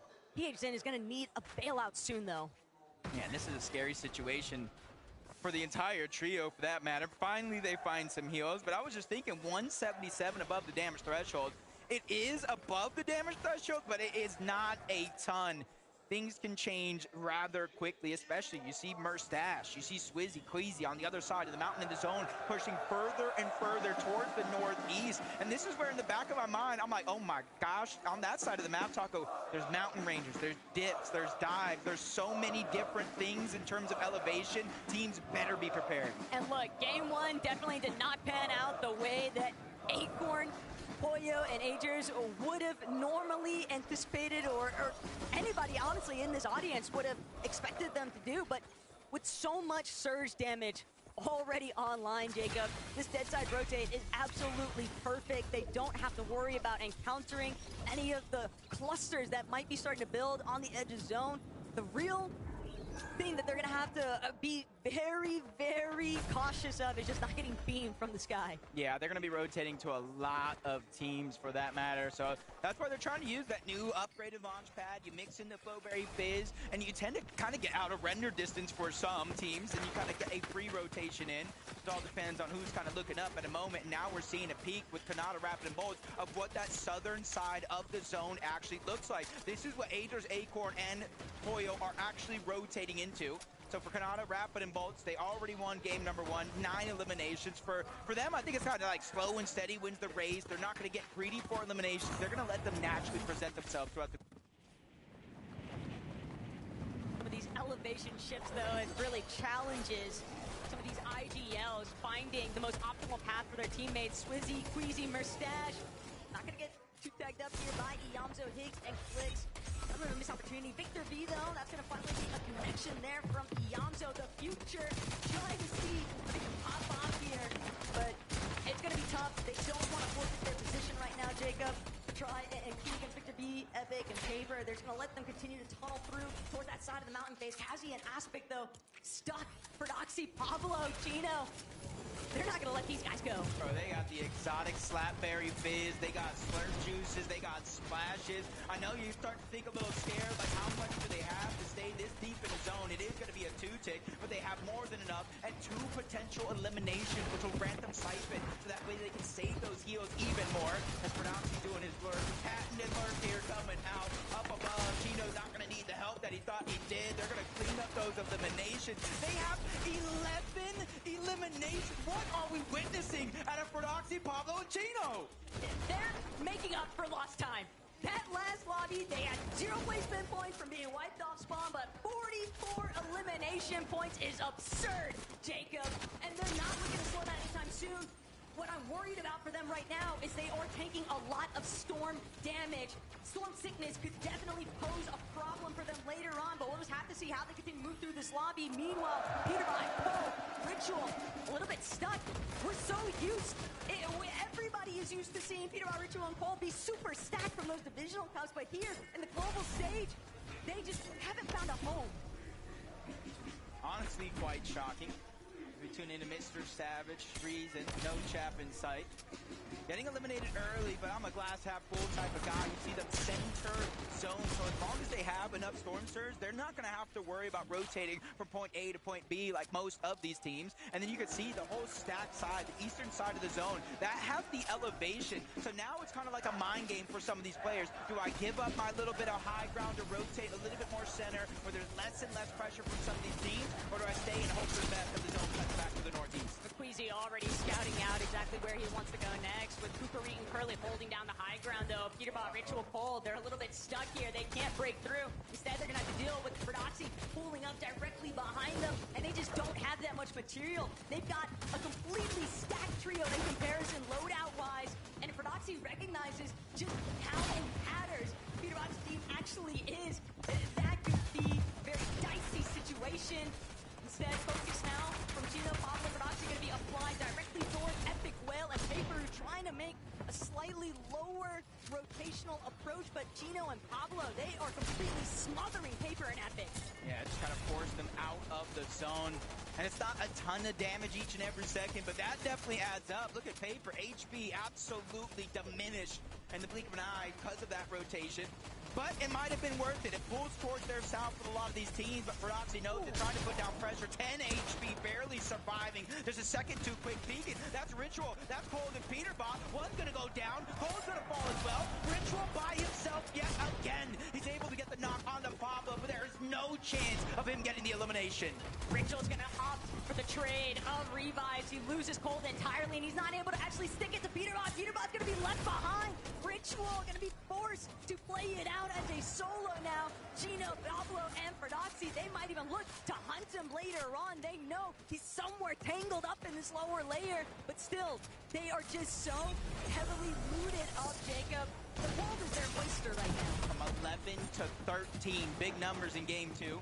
Ager's Hoyo trying to do the same thing, but they just run into speed bump after speed bump. Bolt gets the elimination. Active Storm Surge on the Agers. He does have some heals, but he needs to start figuring out where he's going to get the damage from as a solo. You see in the numbers just kind of tip and top, up and down, 30 to 20. He's trying to figure it out, but every 7 seconds, 25 damage. He lands just a chip shot, but it's enough to get above the damage threshold. But as soon as he starts to try to rotate in, High Ground just focuses him and beans him down to 58 HP. Exactly what you'd expect to see from Hype, but Agers still found this little pocket, this little bubble of breathing room. That is until the surge damage starts to take away at his life again.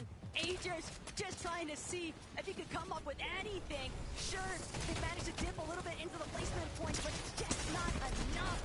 They've got to go on a massive recovery tour for game 3. Swizzy, Queasy, and Mustache, though, they've already found their spot in this lobby, and it's straight towards Hype. Queasy has one motto: take height, don't get eliminated. And obviously in the first game, they gave it up because they didn't want to go down. This time is their chance. 400 plus damage above the threshold, and it's continuously counting upward, and they pull the zone. That is the biggest difference from game 1 to game 2. They now have the front side, and they have full control. And Feroxy trying to fly his way in. He instantly gets knocked down. And now it's up to Pablo, Gino, and they're not immediately trying to drop down low. They're trying to assess the situation and figure out if they can take it. Gino's been on fire. Pablo, still 3 eliminations too, but 11 elims despite losing Feroxy. This is still a classic scenario for Pablo and Gino. They might still be able to make it work. They're trying to see if they can figure out, maybe take away a little bit of an advantage play, because these teams are looking for pre-edits in the mid-round and even in the lower layers, but they're not going to allow it. Mustache, Swizzy, and Queasy are the real threat right now, though. They just continue to apply steady pressure to those mid-layers. It's a big part of the reason why these teams are just getting so picked apart in between. And you're seeing, as soon as they made it inside of the zone, they reconnected, making it that much harder for anybody to take them down. Marius, he's now trying to move up. 10 damage above the threshold. At least they're in front of the curve. Quickly looking towards the right, Curly, Cooper, and Reed. That was their momentary target, but they realized they have to stay ahead of the zone. They cannot get too greedy and fall behind. But nobody can come close to Queasy and Mustache. They're just still overtaking the high ground. King, big time, though. Pink's eliminated. PH Sin soon to follow, though. If he's not careful, he's going to be forced to pull back here. But King and PH Sin, hip by hip. Flowberry Fizz punishing as much shield as they possibly can, because they have to keep moving forward, playing back of zone, because they have no materials. They're going to be forced to drop another layer. Height's not going to allow them to press forward any longer, and they might just drop directly into Epic Whale's hands. You're seeing a lot of the damage again. Pigs goes down. Pixie cleans that one up. Queasy gets the knock onto Iyamzo. They're making sure that they make it count, that they got high ground in this game. 5 eliminations, and once again, they're connecting it. They're reinforcing. They're making sure nobody has a chance to contest them on the high ground. Everybody underneath them is just a victim at this point, Jacob. Marius, Vanya, and Pixie seemingly undiscovered for the time being, though. Kanata in a little spot of trouble here. Just saw him take a massive chunk of his shield. Pixie now looking to play the medkit from the back to zone. Swizzy, though, shutting down Vanya the moment that he tries to push forward, and Mustache directly assisting here. Bolt you're rocking a hard place, and Madi is going to be knocked. Marius eliminated, essentially. There's no way his teammates are going to be able to get protect him. Yeah, and you're also seeing Kanata fall rapid down. Not sure about both. Things are going sideways very quickly, and it gets even more worse because the zone is pulling over that mountain. If you didn't prepare for it, it's going to be lights out. But Swizzy trying to stop Surf Juice. He's going to be the first one that does go down from Mustache. Queasy, that's a huge signal. That's a huge sign. They're trying to get away from this catalyst on the low ground. But Queasy and Mustache are the only ones that made it to the mountaintop, and Queasy, it is just raining down from above.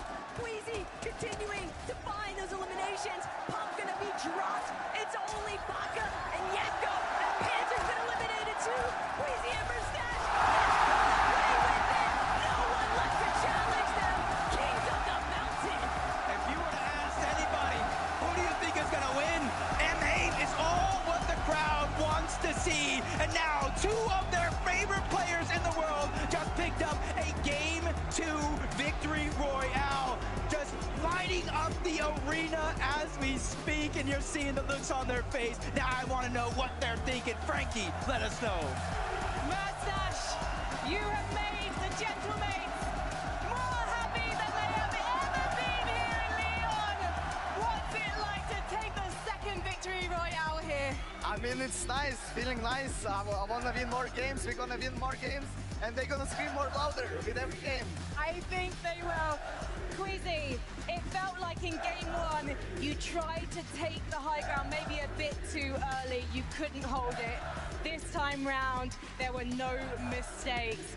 How did you make sure the plan went flawlessly?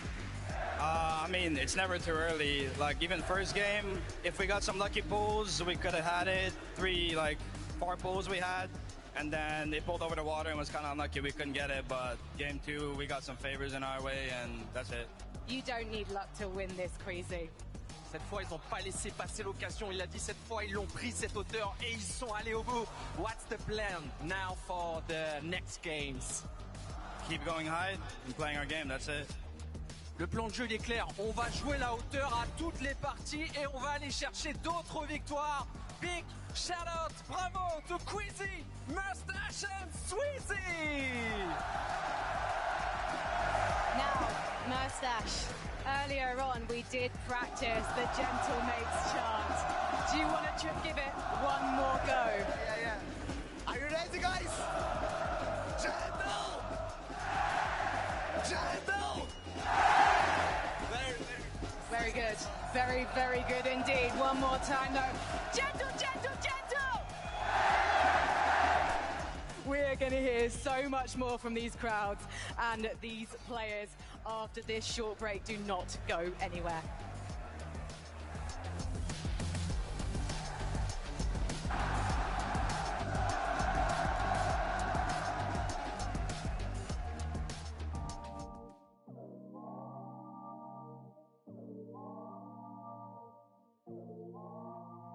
Do you get scared? Or do you feel lost? I can smell fear.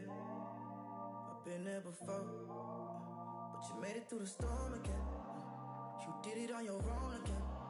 Goosebumps in your skin. Do you feel what I feel? I'm waiting on you to notice that you got what you wanted. We don't got time to cry right now. Only got time to focus. Soon heads on a wait list. I was armed and dangerous. Take a shot, leave them faceless. I was armed and dangerous. On a whole different level. I can see why they hate. I was armed and dangerous. I was armed and dangerous. You should have noticed. I've been focused.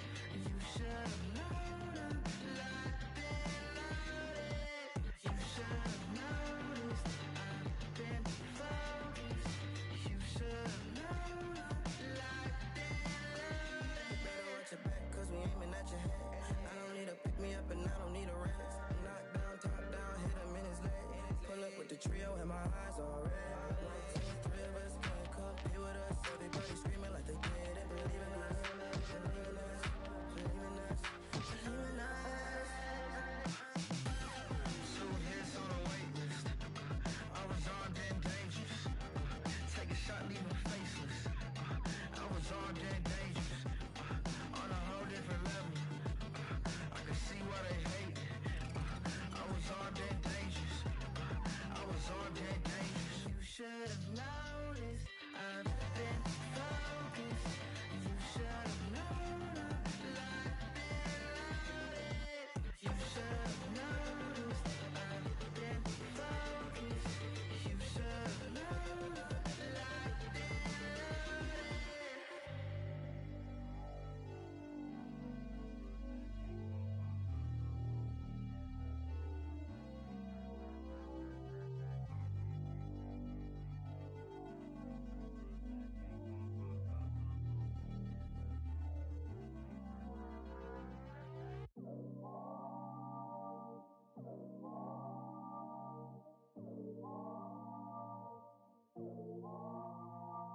get scared? Or do you feel lost?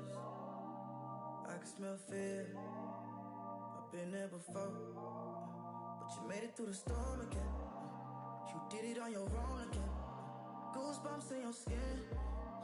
Do you feel what I feel? I'm waiting on you to notice.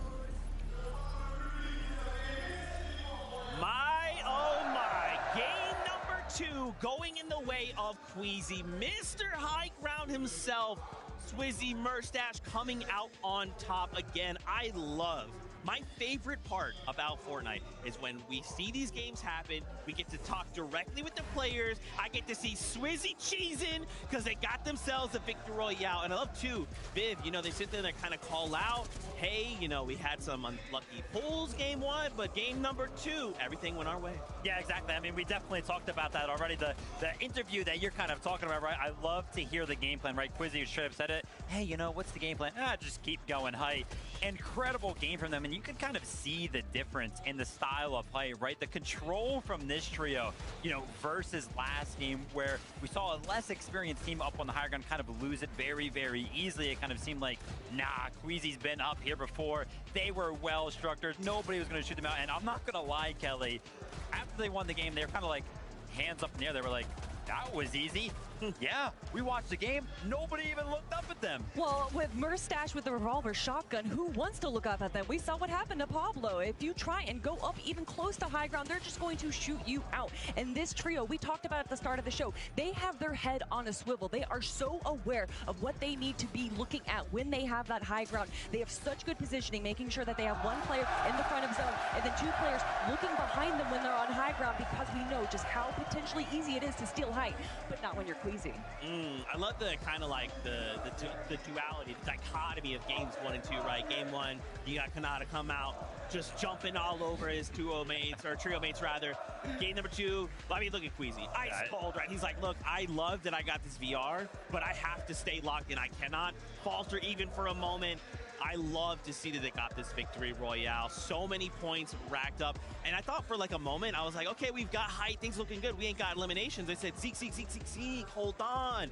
Look at the points now. Off of a single game, double-digit elims coming out from the trio, and now holding down the #1 spot. Viv, this is looking good. Game number 2, we started to get crazy. That's what I was talking about. Yeah, I mean, I am a little bit worried, right? The game plan is coming to fruition, and I'm not going to lie, I'm a little bit worried as well. 6th place, Pablo Wingo, Chino, and Fredoxy winning the off-spawn in game number 2. Of course, going down the first game, getting the opportunity to go ahead and showcase exactly what they can do.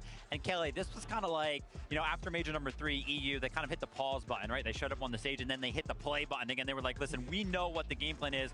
Run at people and get the elims. Oh my gosh, what was it? By zone 3, they had 8 eliminations. It was absolutely crazy watching what they can do when they do win that off-spawn fight. But what I want to see now, though, is them transition that into the perfect end game. And you saw they had the idea. They wanted to potentially go for height. It didn't work out. They dropped down, and then they were still able to carry themselves. And that really is what matters. Not just being able to kind of recover from a failed height steal, but also recover from a failed game 1.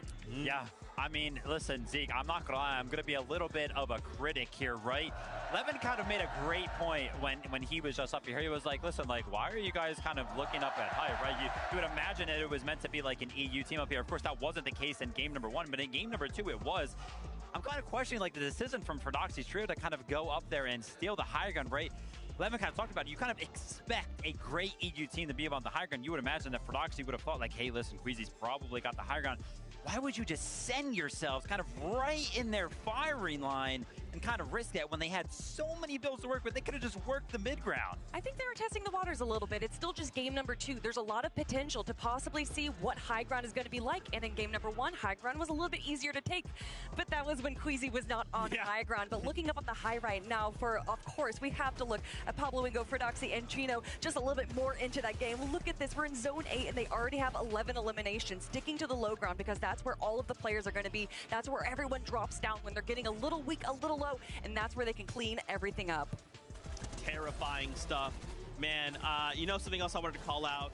another trio that's performing insanely well in 4th place. And, you know, guys, we actually got to see them a lot in major number 3. Yeah. It's King, Phaser, PH Zin showing up on a global stage. We already saw them show up in NA in major number 3. They said, all right, this is practice now on a global stage after game number 2, 4th place. They are looking to continue this run. I mean, they are proving to be pretty menacing here on land. Yeah, I mean, it's super, super impressive. Again, they're a trio alive, right? I kind of talked to Levin about this, is that they do such a good job right now of getting around to like 10th place as a trio.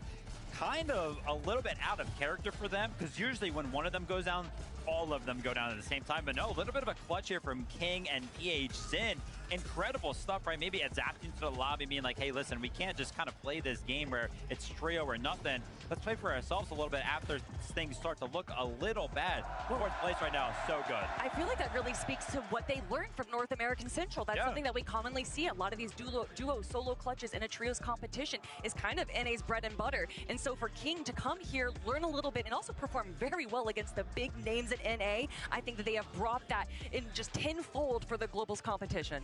Yeah, and I mean, I'd love to, remember, we got to interview him kind of the sort of show, right? And, you know, in summation, he was basically like, look, I wanted to go to NA, I wanted experience. And to your point, taking that experience and immediately the next step is the hardest competition. And they're like, hey, we went out, we learned, and now look at the fruits of our labor. Like, that is so incredible to see. Guys, this is just the first 2 games of the competition. This is just the first 2 games. What are we hoping to maybe see in game number 3? So, you know, think about, like, what, again, the duality, right? Game 1, Tayson's roaming around the map. Yeah. Game 2, Fredoxy's, you know, are we maybe hoping to see more of this back and forth? You know what I want to see if we're talking about back and forth, and coming from North America, I'm going to be a little bit biased. I want to see Colt, Peterbot, and Ritual, as well as Acorn, Agers, and Poyo make it to an end game. I want to see this rivalry that we've been building up for the last year. And again, it's first 2 games, Vivid, we still have so much more, and we can expect out of those 2 trios much more to come. Yeah, I mean, kind of strange game from Acorn's trio there. We almost never see them below Surge, and Surge was definitely an impact from their game right there. And instantly, you know, again, we talked about it after game number 1. We were like, hey, listen, like, the plan seemed like it would have worked if they would have just went ahead and third-party the Dystopia City fight. We didn't see them third-party the fight at all this game, right? So maybe instantly kind of veering away from that because it didn't work in game number 1. I don't know where they went on the map, but not feeling confident right now. Man, dude, I want to keep talking about so much that we saw in the game. So much to unpack, but you heard that battle bus horn. It is that time. Once again, game number 3 is here and ready for us. What's going to happen? Let's find out right now.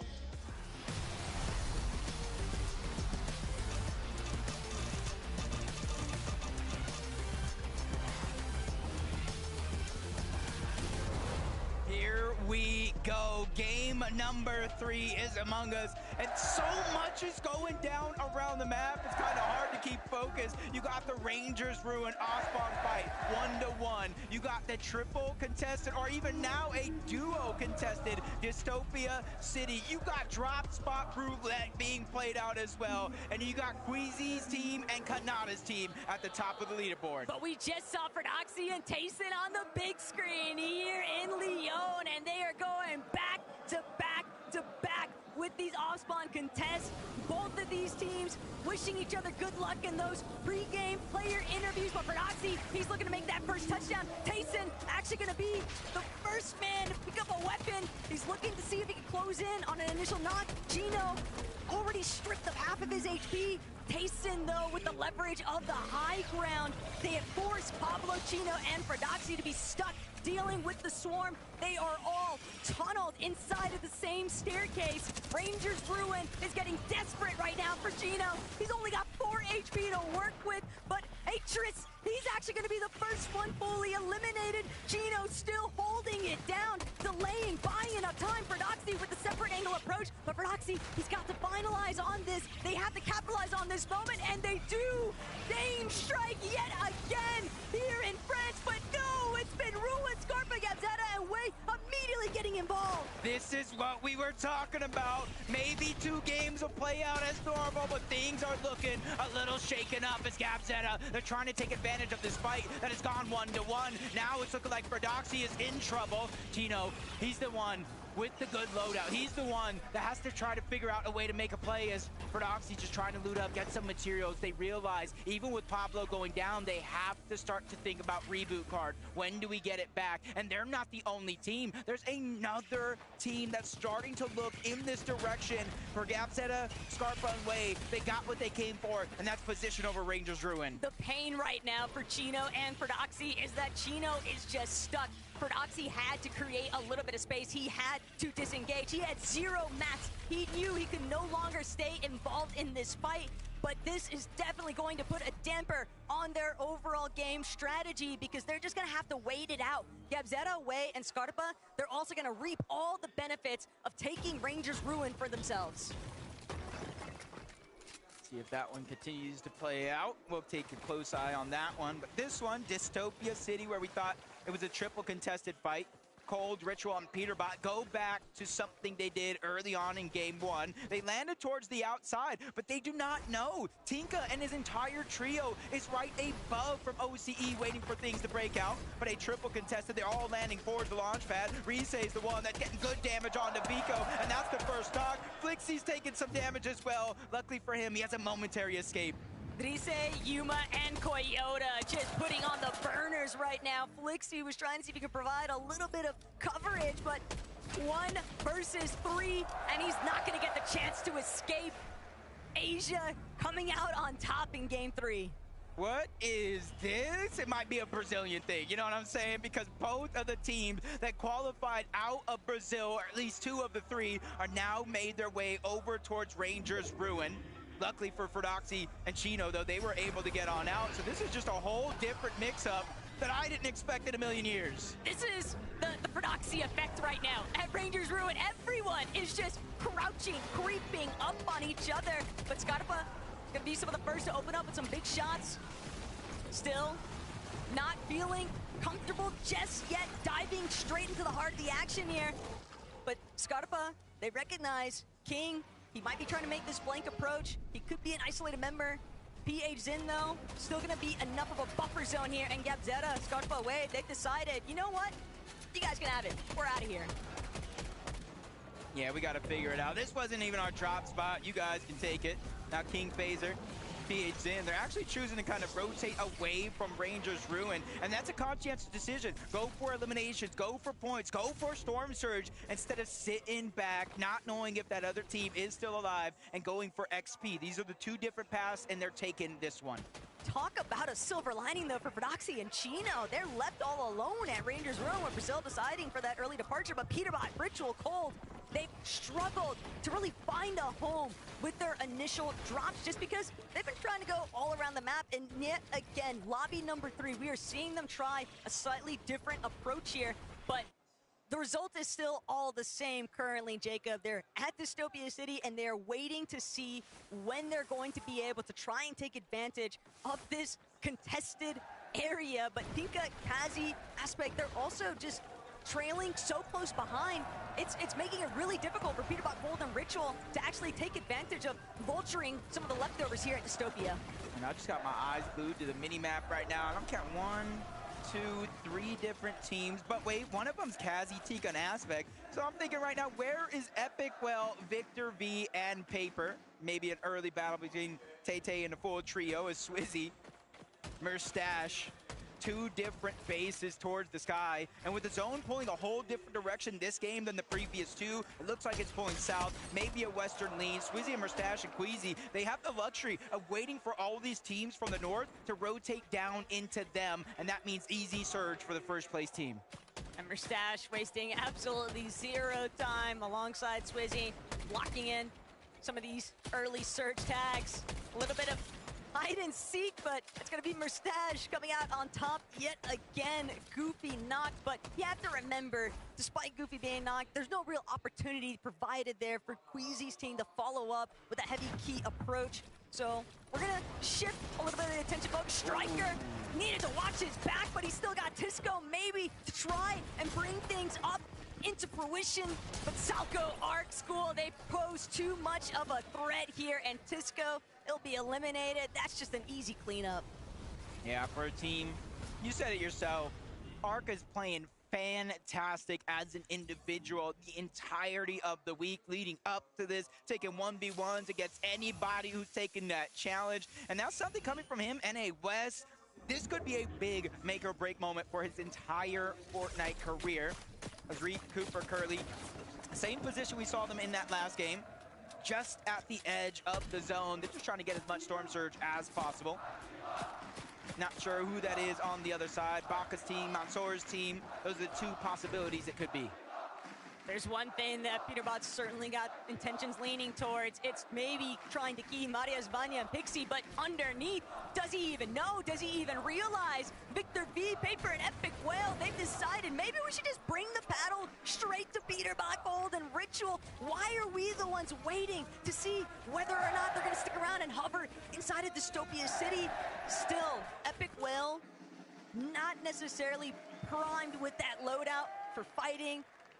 And for that reason, and probably knowing that there's another team in that area, it's just best not to take that fight. Yeah, it's just not easy to get the loadout that you want, especially when you're triple contested. And then a fourth team makes their way on over. So I think they made kind of the heads-up play to focus on staying alive, prioritizing position, realizing we can get a loadout, we can get Storm Surge elsewhere. Visuals, Braids, and a Minish. Business as usual for them.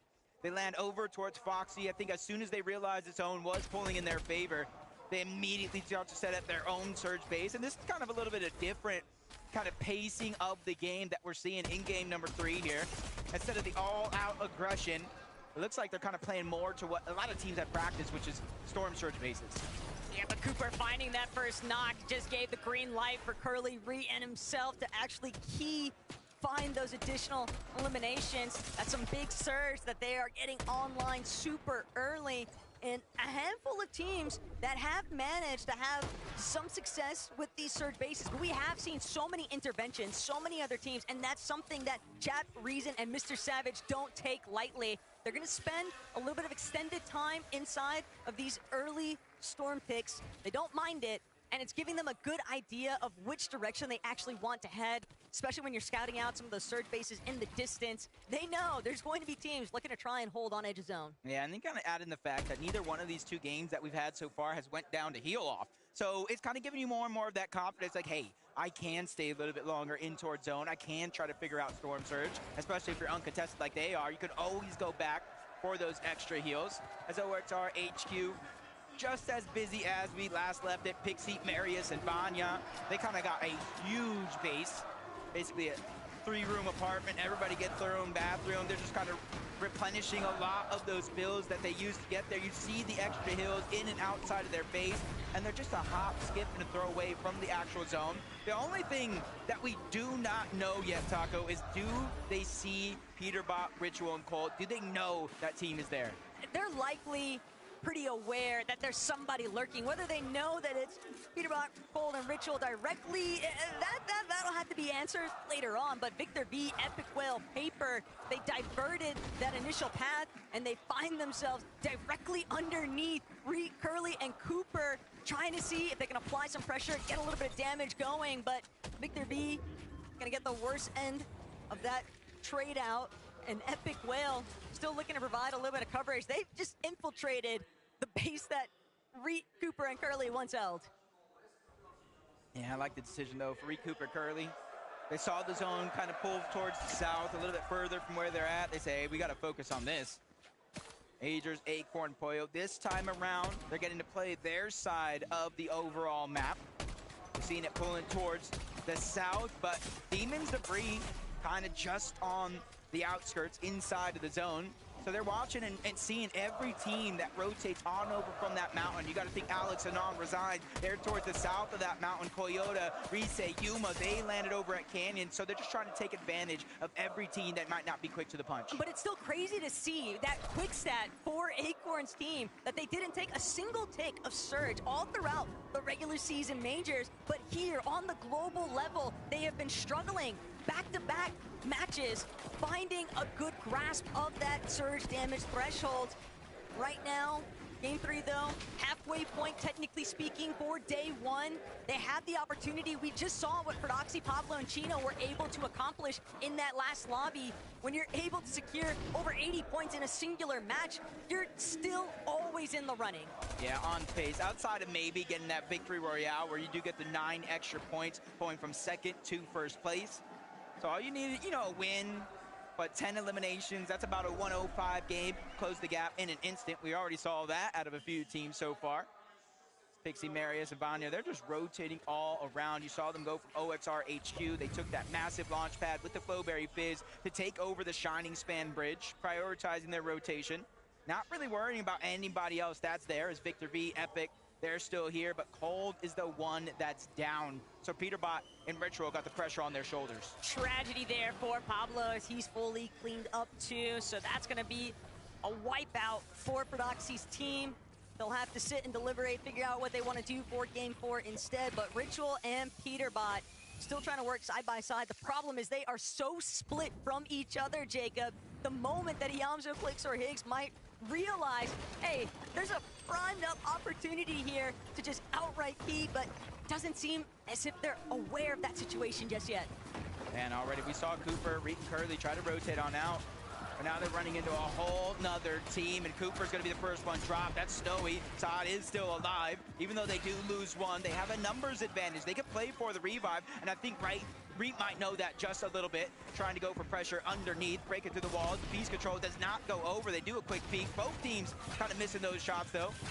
Reed has to be able to take advantage of these opportunities. They are inside of the zone, so in theory, Taco, Ryu, Snowy, and Saad have no reason to rotate out. That little bit of a whip, though, from Reed might come back to haunt him here because Saad, Snowy, and Ryu in that 3 versus 1.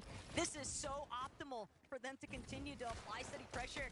They recognize Reed has no other choice except to try and live, to try and escape, and they are just ripping him apart from the sky. Every single crash pad, sure, it's taken them one step further, but fortunately for Reed, Marius, Pixie, and Vanya provide a little bit of that buffer zone. They're gonna force Saad and Ryu back, but Reed, he is still pinned down, stuck along the peach face underneath Shining Span. Yeah, it don't miss you wonder, like, does he even have a singular reboot card, let alone 2? He really had no choice but to disengage out of there because they will try to push a solo in that situation. But Malibuka walks, pings, 25 points through 2 games so far. Couple teams need to go down about 7. You can start getting some of those placement points. But for now, they're just kind of focusing on one thing and one thing only, Storm Surge. That's going to open up the world in terms of flexibility the later this game goes on. And this time, Malibuka's team not being third-partied now means that they've got a little bit more of that luxury room to try and get their Surge locked in, going up against Yapko and Panzer in a separate Surge base. Good ways across from them. Yuma, Koyota, and Grise, though, we saw the success they finally had with taking care of Veno's team, and now the question becomes, can we see a Prodoxy Tyson type of performance? Can they convert this to a strong endgame finish? Hey, you know the entire region usually kind of has some tricks underneath their sleeve that they save for big moments just like this. Swizzy, Queasy, Merstad, they're just making their way on over towards that bunker. They're one of the few teams in the lobby because they're uncontested at the Hive. They get that instant OXR HQ rank, and that is what they're able to use to kind of rotate on over to the vault and get some sort of exotic. You already see it's going to be the AR in Swizzy's inventory. And if you guys don't know, every shot you land with that AR, the next one just deals more and more damage. And putting it in Swizzy's hand, honestly, is very, very scary for the rest of the lobby. And looted and booted, that is for sure. Merstash, Swizzy, Queasy, they've got so much time to work with in comparison to a lot of these other teams that are likely feeling a bit more pressured, a bit more pushed into trying to create, manifest some sort of surge damage just to be able to find the same type of rotates. But Queasy, we'll have to see what he gets up to later on because we know they love to look for height, and they are setting up very early on, Jacob, strong loadouts to take over. A tough situation, depending on where the zone continues to go for a lot of these teams towards the south. They're trying to make this part of the map their home base and kind of wait for a lot of the teams towards the north, towards the west to start to try and rotate in. Kanata, Bolts, and Rapid, almost 700 damage above the threshold. Now they're going to surpass that with a couple shots being landed. And they're just peeking through the cone right now. They already are in zone. They're just trying to figure out how many teams are around them, what teams are there as well, and what teams are rotating in. Ritual Cold Peterbot, that's going to be one that they focus on for a quick and short moment, landing some damage onto Ritual, forcing them down further towards their glide, just kind of making sure they can't get priority position. The real trick in a set lobby like this, though, is finding those shots, but not receiving any in return. Peterbot, Ritual Cold, though, they've got to take this fight up against Tate and Raito. They need a recovery point. They've managed to bring Cold back off the reboot, but this is a fight that they're going to have to optimally turn into their favor. It's a little bit scattered right now, but they're just so low on that surge. They don't have any other options. They have to keep trying to apply pressure, but they might not get the chance. The surge is going to take care of them alongside Raito. Just an easy come up. I am at a loss for words. After 3 games so far, they have failed to place inside of the top 17. That's where those placement points begin. They are in 31st place on the leaderboard, and it can only get worse if any of those 2 teams below them are still alive. But from the bottom side to the top side, Swizzy, Queasy, and Merstache. That's going to be one thing, because they see every single player that goes down. They see every single trio that gets eliminated. And when you see them go down for Queasy, Swizzy, and Merstache, even Clixie, Amzo, and Higgs, that's got to be a confidence boost. Everybody just looking like a rags to riches comparison from what we just witnessed, but Yamzo, Clicks, Hips, they're still trying to take advantage of their convenient positioning here. They're spraying all of these teams that are just stuck on the congestion inside that edge of zone, teams that are fighting to try and lock in a little bit more surge, and Phaser, he is going to fall. Yamzo, a little bit too accurate, and Clicks just still continuing steady pressure application. These teams are not able to escape. Yeah, I think they saw it at the corner of the eye, and now they're not going down. A whole nother team, but they know if they continue to focus in that direction, they can probably try to get the wipe. But on high ground, we're finally getting that peak.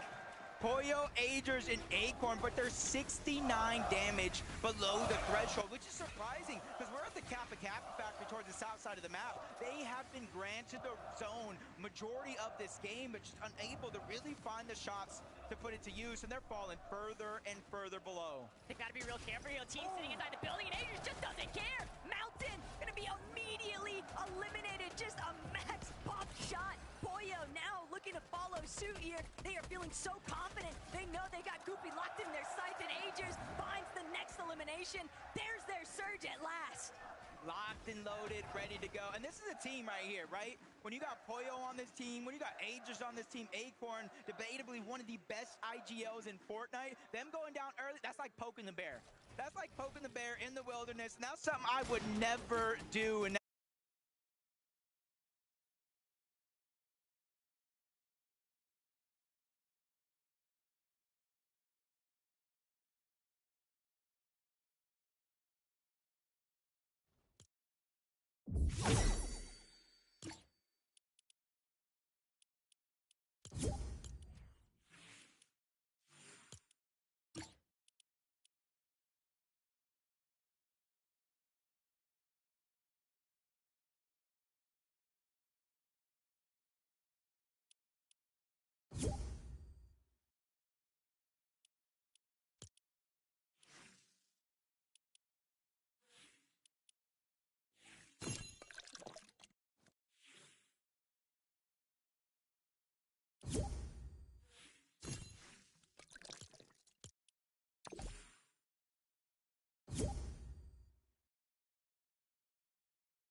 Tortughini Dragon Frutini.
Tortughini Dragon Frutini.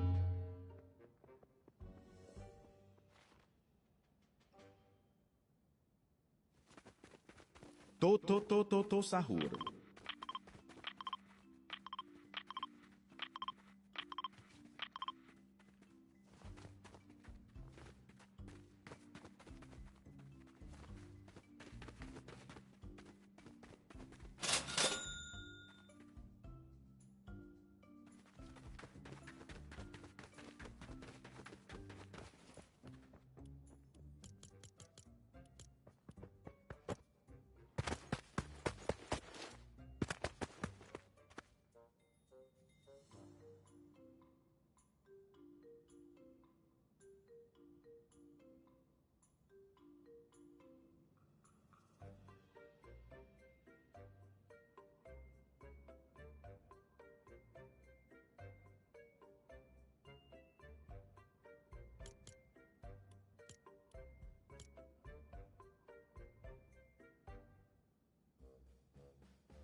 Tortughini Dragon Frutini.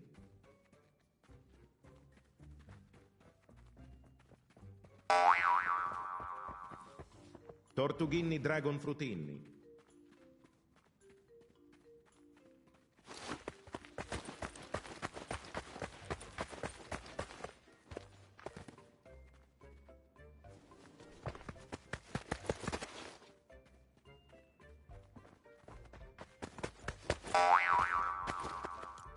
Tralalero tralalà.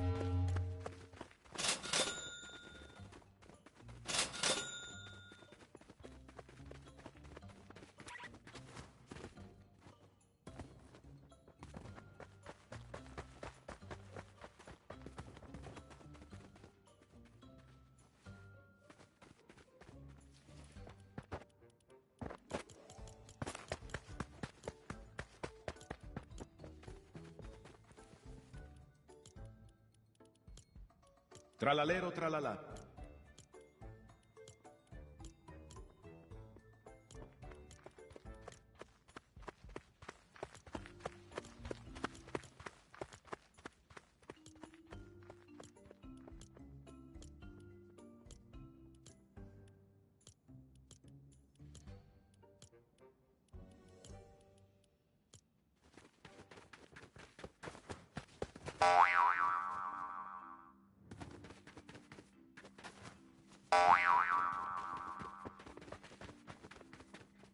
La vaca Saturno Saturnita.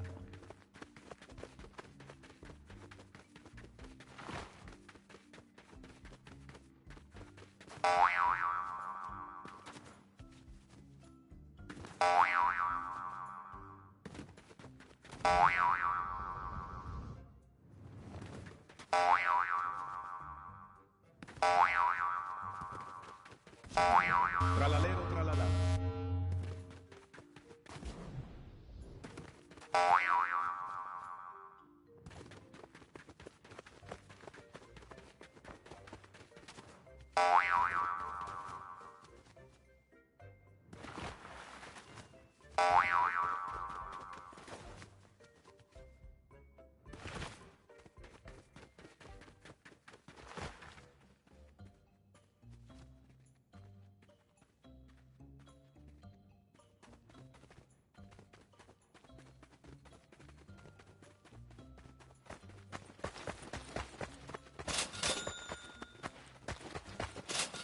Tralalero tralala.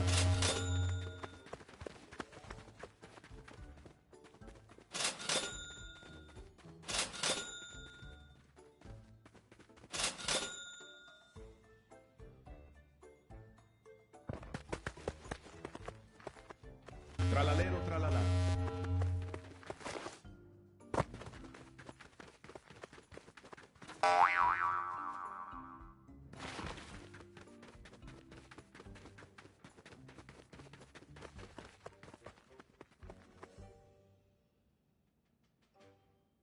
Top Toby Top Top Toby Tob. Top Toby Top Top Toby Tob.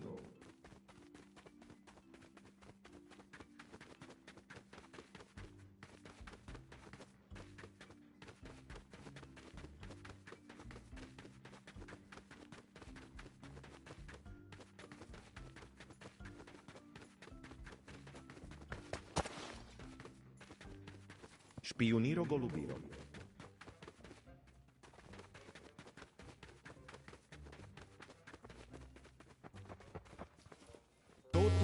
To sahur.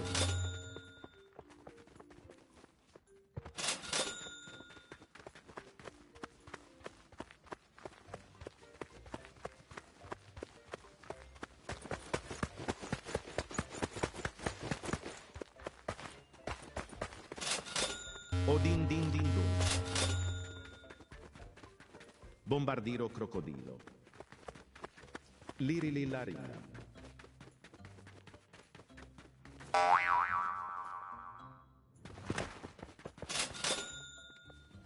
Tralalero tralala.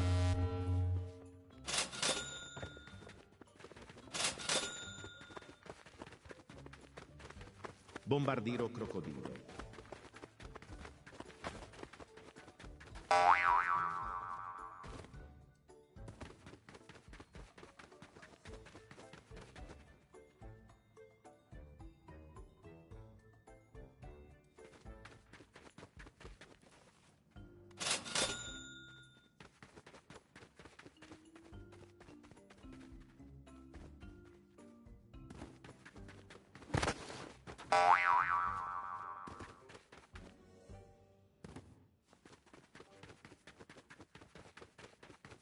Tralalero tralala.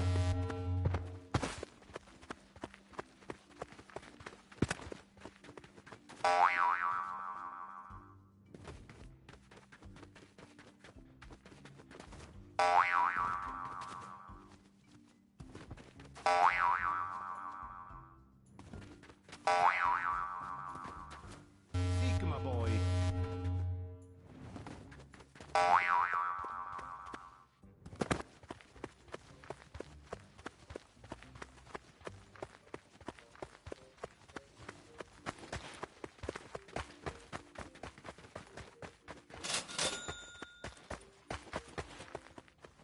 Ganganzelli Trulala.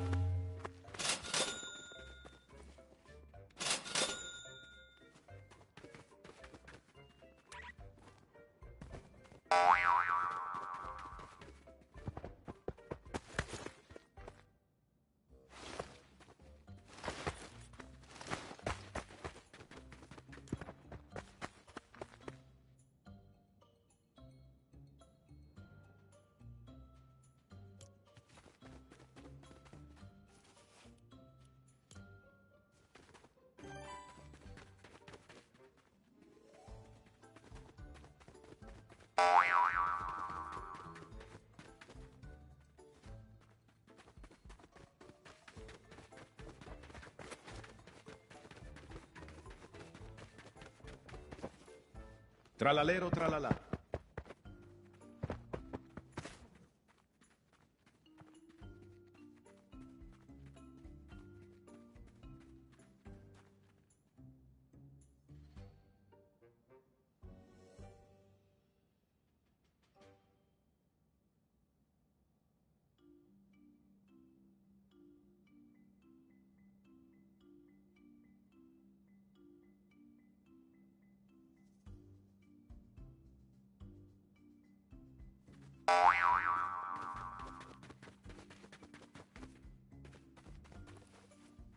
Tralalero tralala.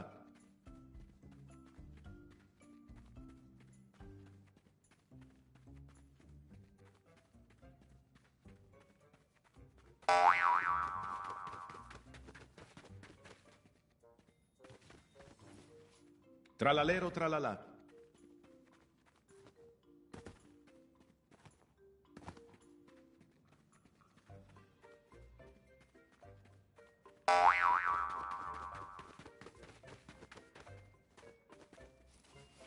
Odin din din dun.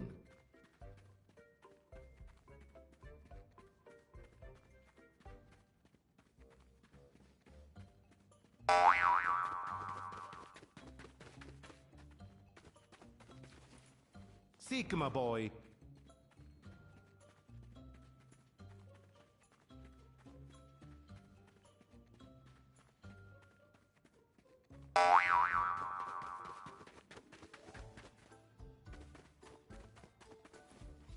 Ganganzelli Trulala.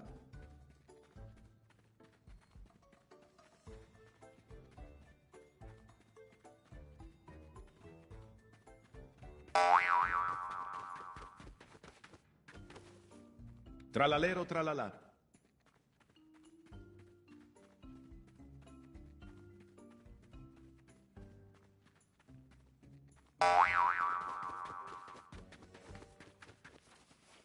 Tralalero tralala.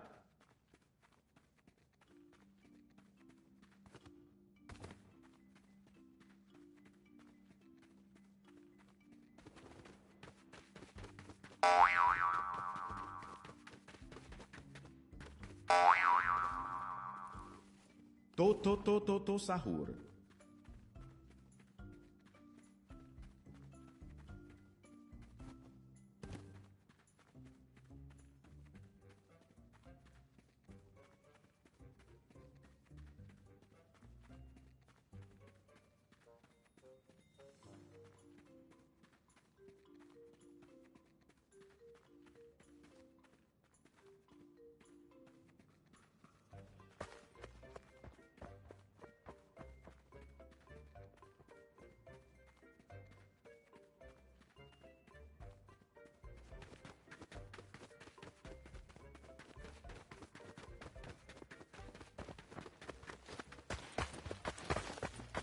Tralalero tralala.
Alessio!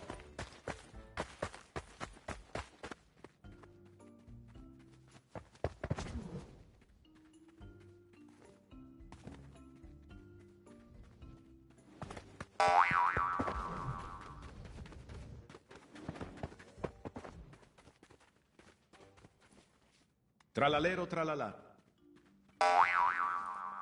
Tralalero tralala.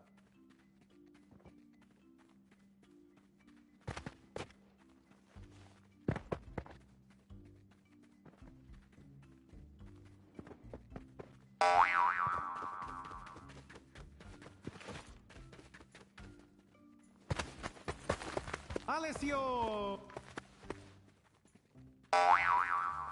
Alessio! Los vaquitas saturnitas. La vaca Saturno Saturnita. La vaca Saturno Saturnita. Alessio!